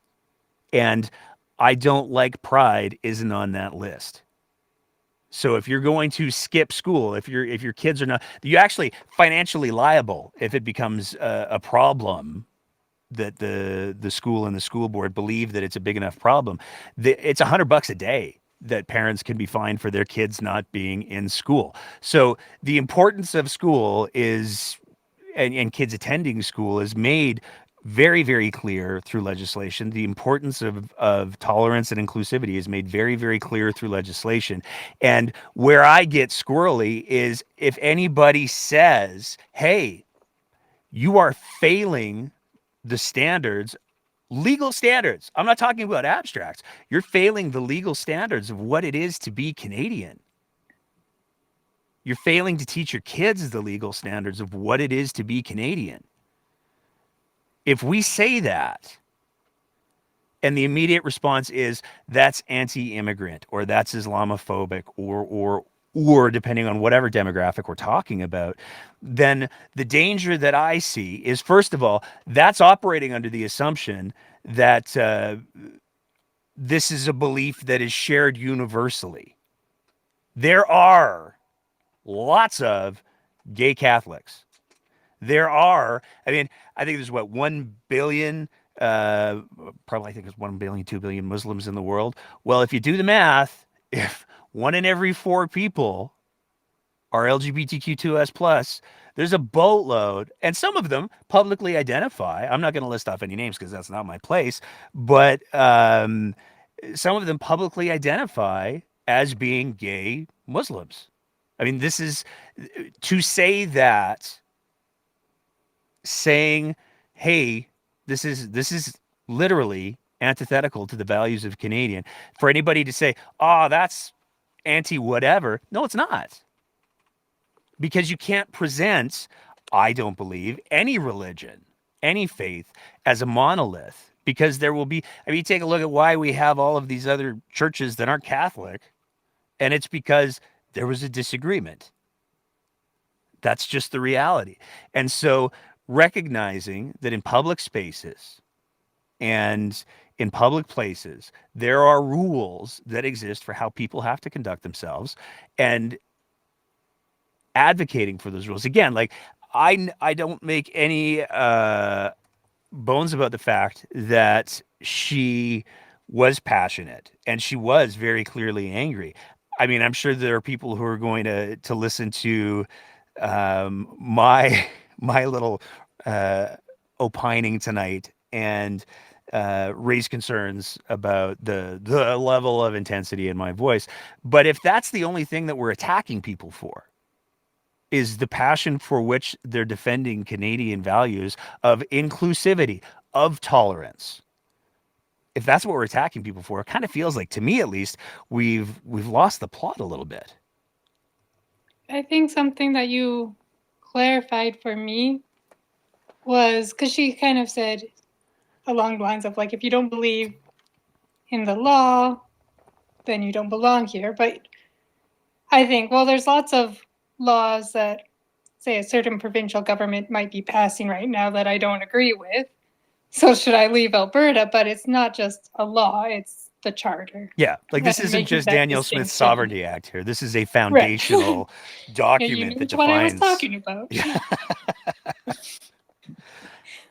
Yeah. So I think, yeah, making that distinction. And of course, she's talking to kids, teenagers, so she's not necessarily going into the specifics in her little passionate rant, right? But Well, we I also think don't know that how much of the rant, like distinction. the recording comes in, and we don't know what happened before that. We don't know what the preamble conversation was. It's, I mean, I'm not, and in no way am I saying this is what happened, but it's entirely possible that somebody in that classroom, teacher, student, whatever, could have said something to the effect of, "I don't believe that the gays have any place in this school."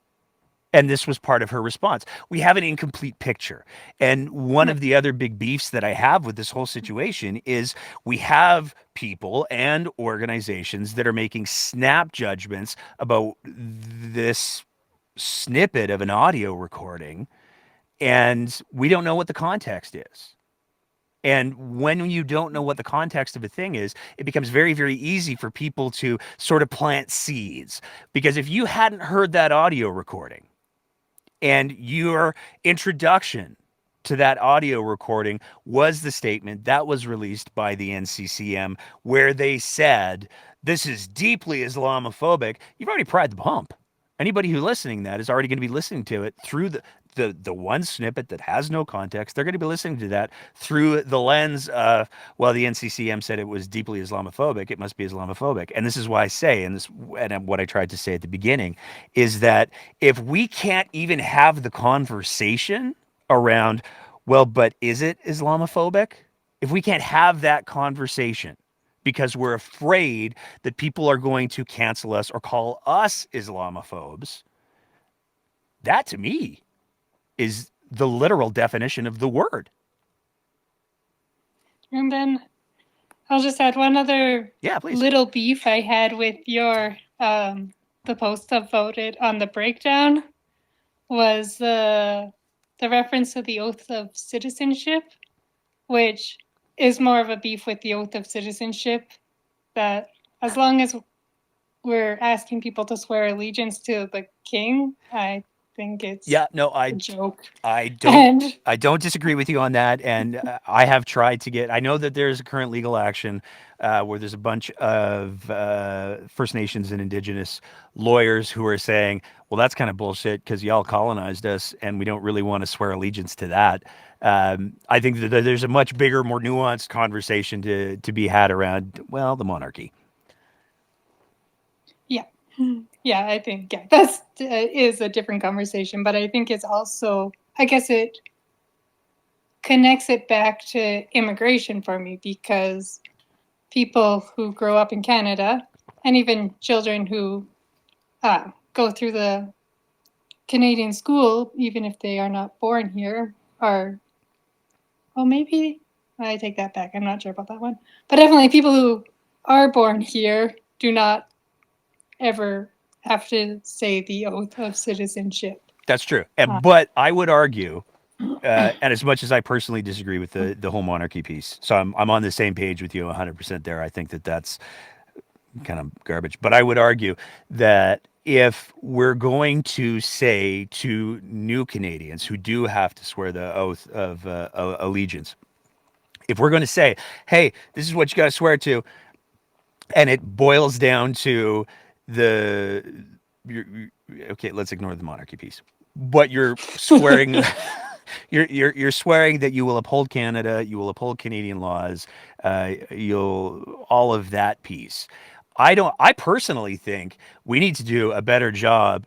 I find anecdotally, with no evidence to back me up whatsoever, that more often than not, new Canadians do a better job of living up to the ideals that are enumerated in the Charter because they have to learn about it and in order to get citizenship. I think that we have a lot of citizens who are born that way who have not had it properly impressed upon them what the values are in Canada, what the Charter means, what the progress is that we've come as a nation. I think that we need to do a much better job, which is, again, one of the reasons why I'm coming to this teacher's defense as voraciously as I am, because she's trying to do that. She's trying to say to kids who are in Canada, most of which I presume are citizens, or permanent residents, whatever the case may be. She's trying to impress upon them the importance of these values, and for her to be vilified for doing that, I think is deeply, deeply problematic, at least for me. That's fair. But I don't know that I have the same anecdotal experience, which just is like. That's the fun about anecdotal experiences. Nobody can back it up. There's no evidence, but I was just saying, like, I'm not out to my students. I teach immigrant adults, and was like, I'm very in the closet when I'm at work and teaching, and that kind of sucks, but doesn't feel safe. And then you think, well, maybe I'm just making the problem worse by not doing anything, but also. You know what? For what it's worth, and again, I'm going to be anecdotal here. What you've described through your life journey, it sounds like you've had a pretty uphill battle, and the fact that you felt the need to try to repress who you are because of things that were put around you. I don't think anybody gets to say, "Oh, you should be doing more," because this is one thing that I really, really do want to be clear on. I wasn't traumatized into being straight. You can't do that, and you can't traumatize someone into being gay or LGBTQ2S+. It's just not how it works. People are who they are, and that's it. And it scares me when, like, this is one of the reasons why the whole conversion therapy line to me is so dangerous, is you can traumatize people into denying who they are. And when we talk about things like conversion therapy, that's exactly what it does. It doesn't change fundamental, like conversion therapy doesn't work. The science is in, that's done.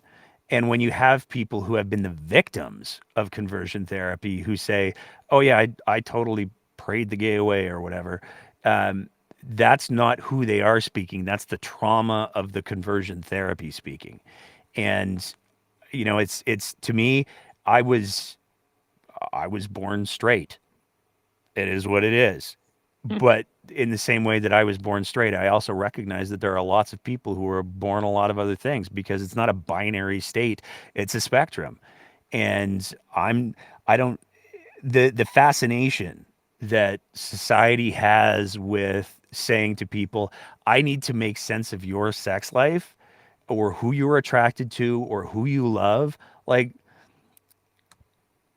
take up making puzzles or something. Find a new hobby. And I'm sorry if I overstepped with that. I really wasn't trying to. No, that's good. I agree.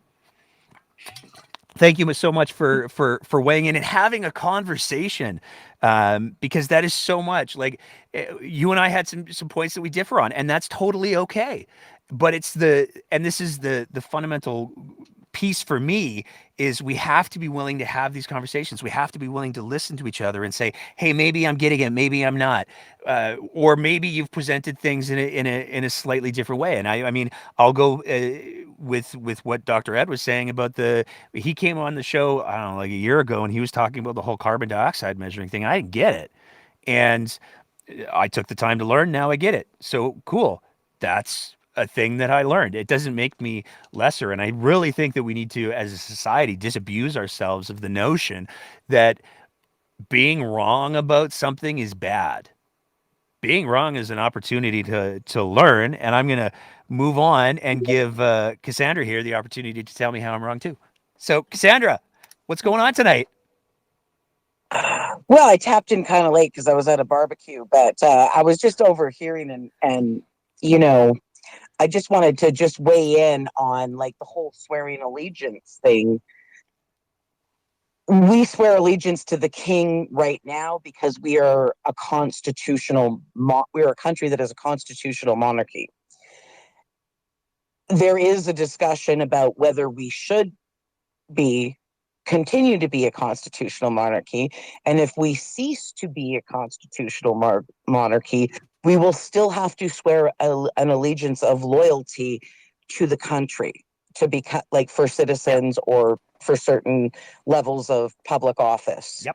So I just wanted to make that distinction because I understand where she was coming from, but and I think maybe that teacher, however she phrased it, I didn't actually hear the video, but that's probably more what she was leaning towards, was that you're swearing allegiance to become a citizen because you weren't born here. I mean, we assume that people are born here have a certain amount of loyalty to the country because it is your country of origin. And when my grandparents came here, they had to do a citizenship ceremony and swear allegiance to the country via the monarchy.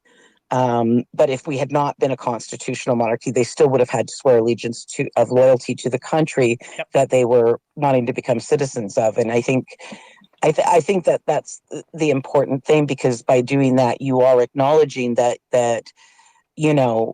we're also a secular society. We accept all religions and all ways of being under the law and under our Constitution, in that people come here because of that. And by virtue of that, there may be things in our Constitution that may not 100% align with some your faith or other ideologies, but by becoming a part of our society, and you're saying that you are going to respect the ways of our society in Canada. And I think that that's an important distinction. Yeah, I would agree with you 100%. And I would also highlight the fact that when we're talking about, I mean, you can exist in your religion and faith and also exist in society. And how each individual does that is going to vary. But one thing's for sure, when you take a look at what countries of those 8 that I talked about earlier that will put LGBTQ2S plus people to death for being who they are, they're not purely secular societies. I'm not saying, no, they aren't. Just saying. No, you're absolutely right. I mean, and it's when societies move away from secularism that they tend to have more of these rigid views about, how people should be.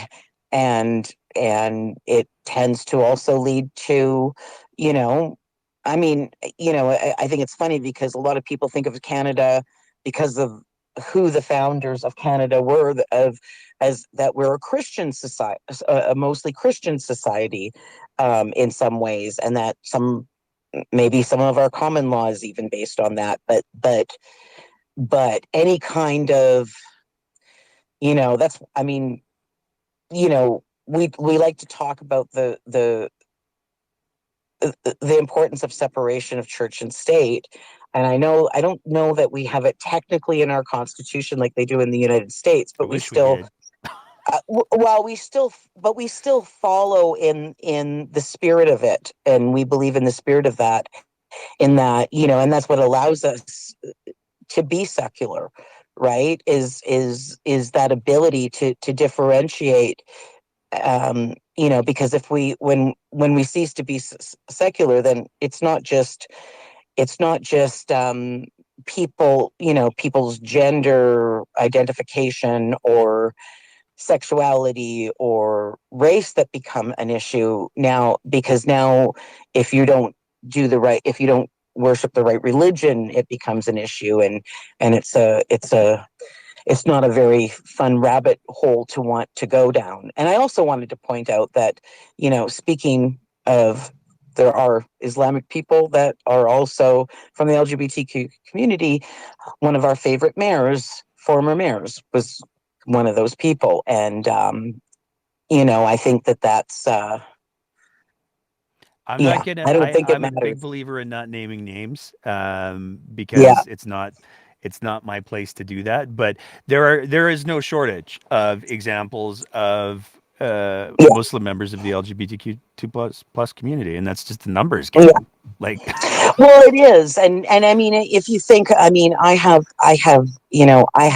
two pastors in my family, and one of them has become very extreme, and he says him and his wife have faced backlash from our family, because my family mostly is Christian. I mean, I have some Muslim members of my family and members of other religions, but mostly Christian, and they have faced backlash for saying hateful, trying to use scripture to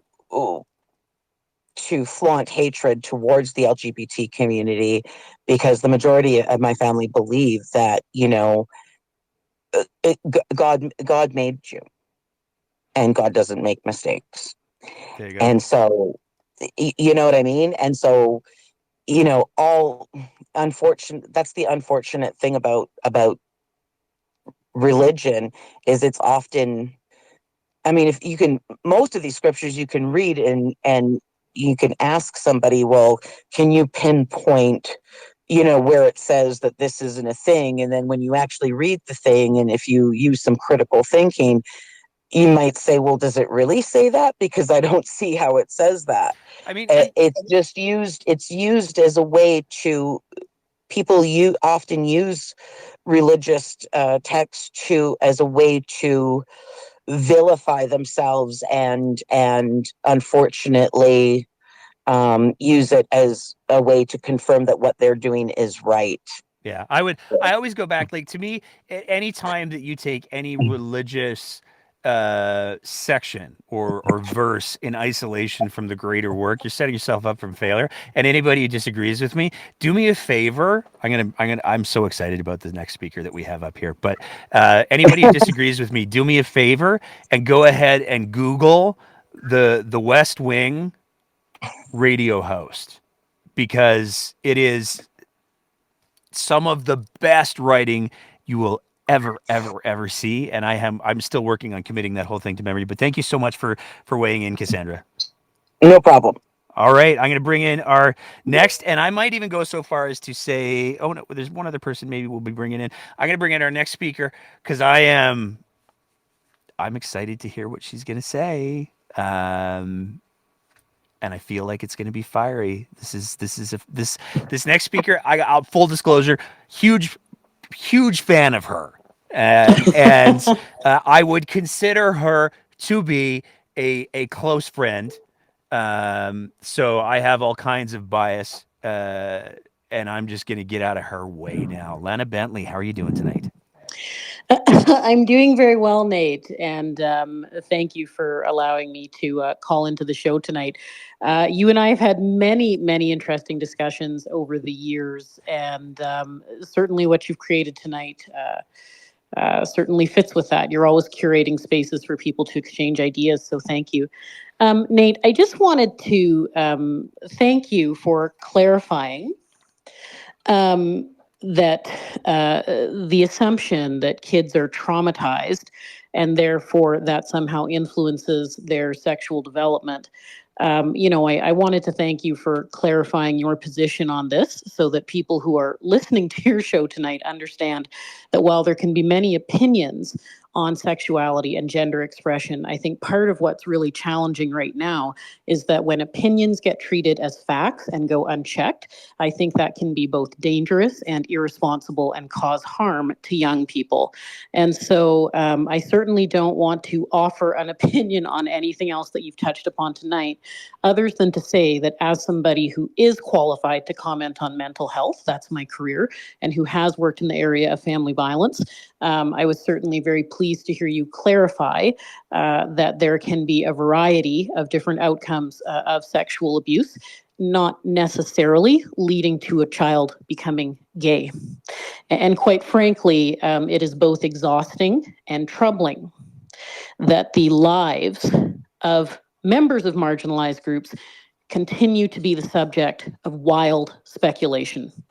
I think that it's never a bad thing to have spirited conversations, but I do think there needs to be some responsibility, or at the very least, some grounding in where comments are coming from. Opinions and feelings are valid, they're just not facts. Thank you. I couldn't see. I love when you speak, Lana, because I'll be very, very candid with everyone here. Usually, if I have an idea and I'm like 50-50 on where is this just an idea or is this something that I should chase down, the number of times that Lana has talked me off of the ledge of should I post this, I can't even begin to tell you. And she comes to this conversation from a place of incredible experience and advocacy and qualification, to be clear. So she's soft pedaling her background and her resume a little bit there, but she's at the top of the list of people that I go to when I'm like, am I wrong? And she tolerates those conversations incredibly well. Well, Nate, I do want to thank you for your high praise, and I certainly understand that many of the issues you brought up tonight are quite emotional, and I think that you and I have both run for office, and though that may have came from an emotion of being highly motivated and inspired and hopeful. I know that evidence-based decision making is something that I think most people would agree they also want to see really important decisions for the broader community being rooted in. I think better evidence and better data lead to better decisions, and it has certainly been quite disturbing and troubling to see issues facing gender and sexually diverse communities really be rooted in emotion rather than anything else right about now. And I would also like to add, I know this is being recorded and being redistributed.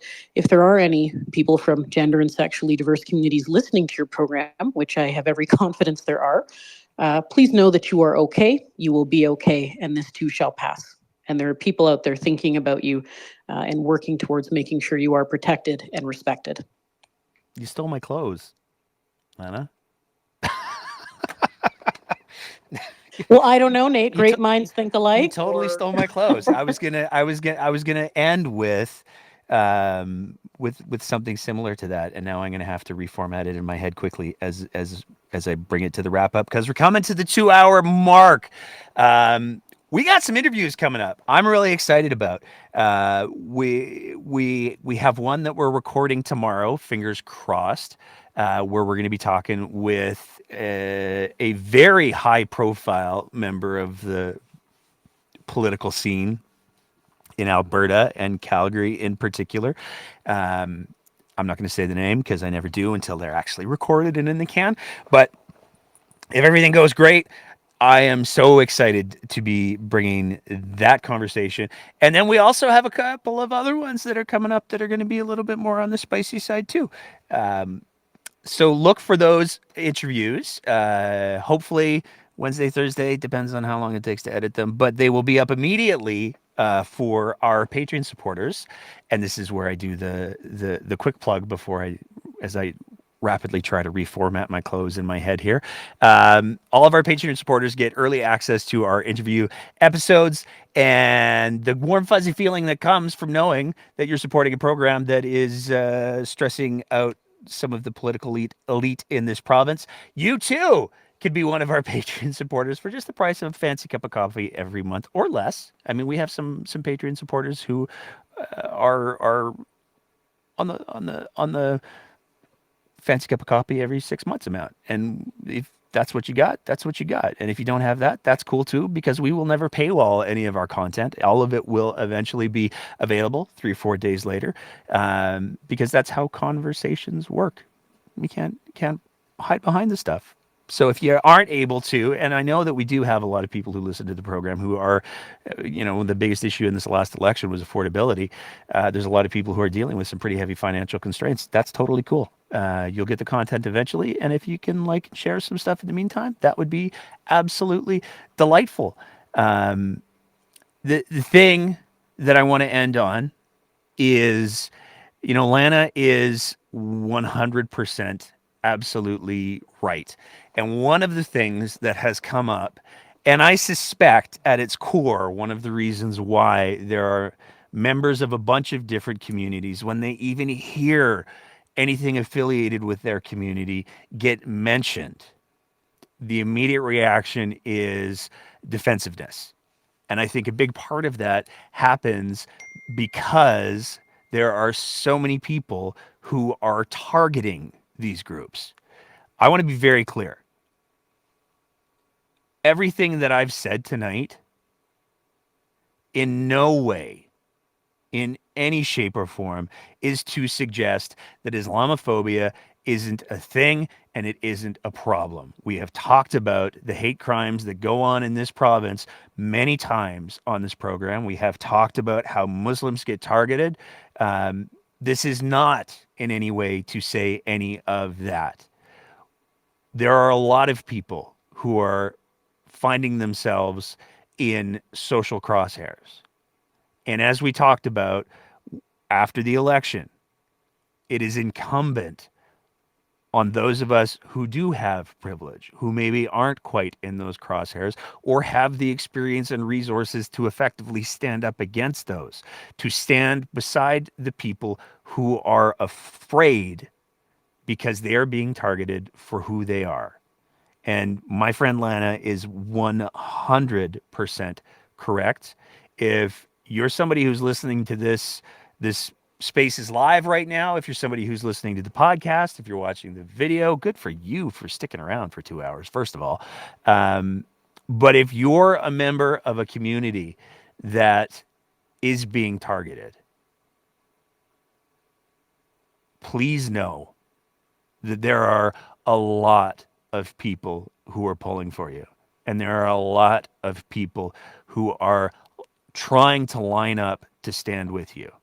And one of the mandates of this show that we've had since day one is that we are going to try to make sure that people whose voices aren't heard or people who feel like they're falling through the cracks know that there are people who are trying to help. We may not get it right all the time, but we're trying. And for anybody who's in any of those communities, I can't speak with the lived experience that Lana Bentley has on so many things. But I can tell you that I look at people who I am extremely fortunate to have in my life, like Lana Bentley, and they are in such good places. And those good places come. And so if you're somebody who's feeling dejected, scared, disappointed, any of the things, it can and will get better. And there are lots of social supports that are out there. There are crisis lines that are out there. Don't be afraid to reach out to them, because there are professionals who are in a wonderful position to support you. But hang in there, because it does absolutely get better. I've said it before on the show. I'll say it again. Stealing from the incomparable Jon Stewart, whom I know Lena Bentley is also a tremendous fan of. The moral arc of history only bends toward justice because there are people who are pushing it that way. And as much as it may seem like there are a lot of people who are trying to push it away, there's more of us that are trying to push it in the right direction. And that is ultimately, to me, what I see when I look at people celebrating Pride. I see the protest. I see the celebration. I see the recognition that there's still a lot of work to do. But in Canada, we've made some pretty big grounds, and we've covered that ground because of the ideals of what this country aspires to be. I want to say a big thank you to everybody who's been listening tonight, everybody who's weighed in. I want to say a big thank you to everybody who's listening on the Twitter Spaces. I want to say a special thank you to our chat section tonight. You guys have been absolutely on fire, and I haven't been able to keep up. So as soon as I'm done here, you better believe I'm going to go through and read all of the comments that are in the chat, because wow, you guys you've been busy tonight, and I absolutely love that, because every time I finish a show, every time I go back and I read through the chat, I always find something that inspires me, and 9 times out of 10 I learn something. So thank you to everybody who's been a part of the chat tonight. We're going to be dropping our episode on Wednesday or Thursday, give or take, depending on how the interviews go this week. But we will be back for another live show next Sunday, 8 o'clock. We will see you then. In the meantime, take care of yourselves. Take care of each other. Don't be afraid to take some breaks. But after the breaks are over, keep the conversation going.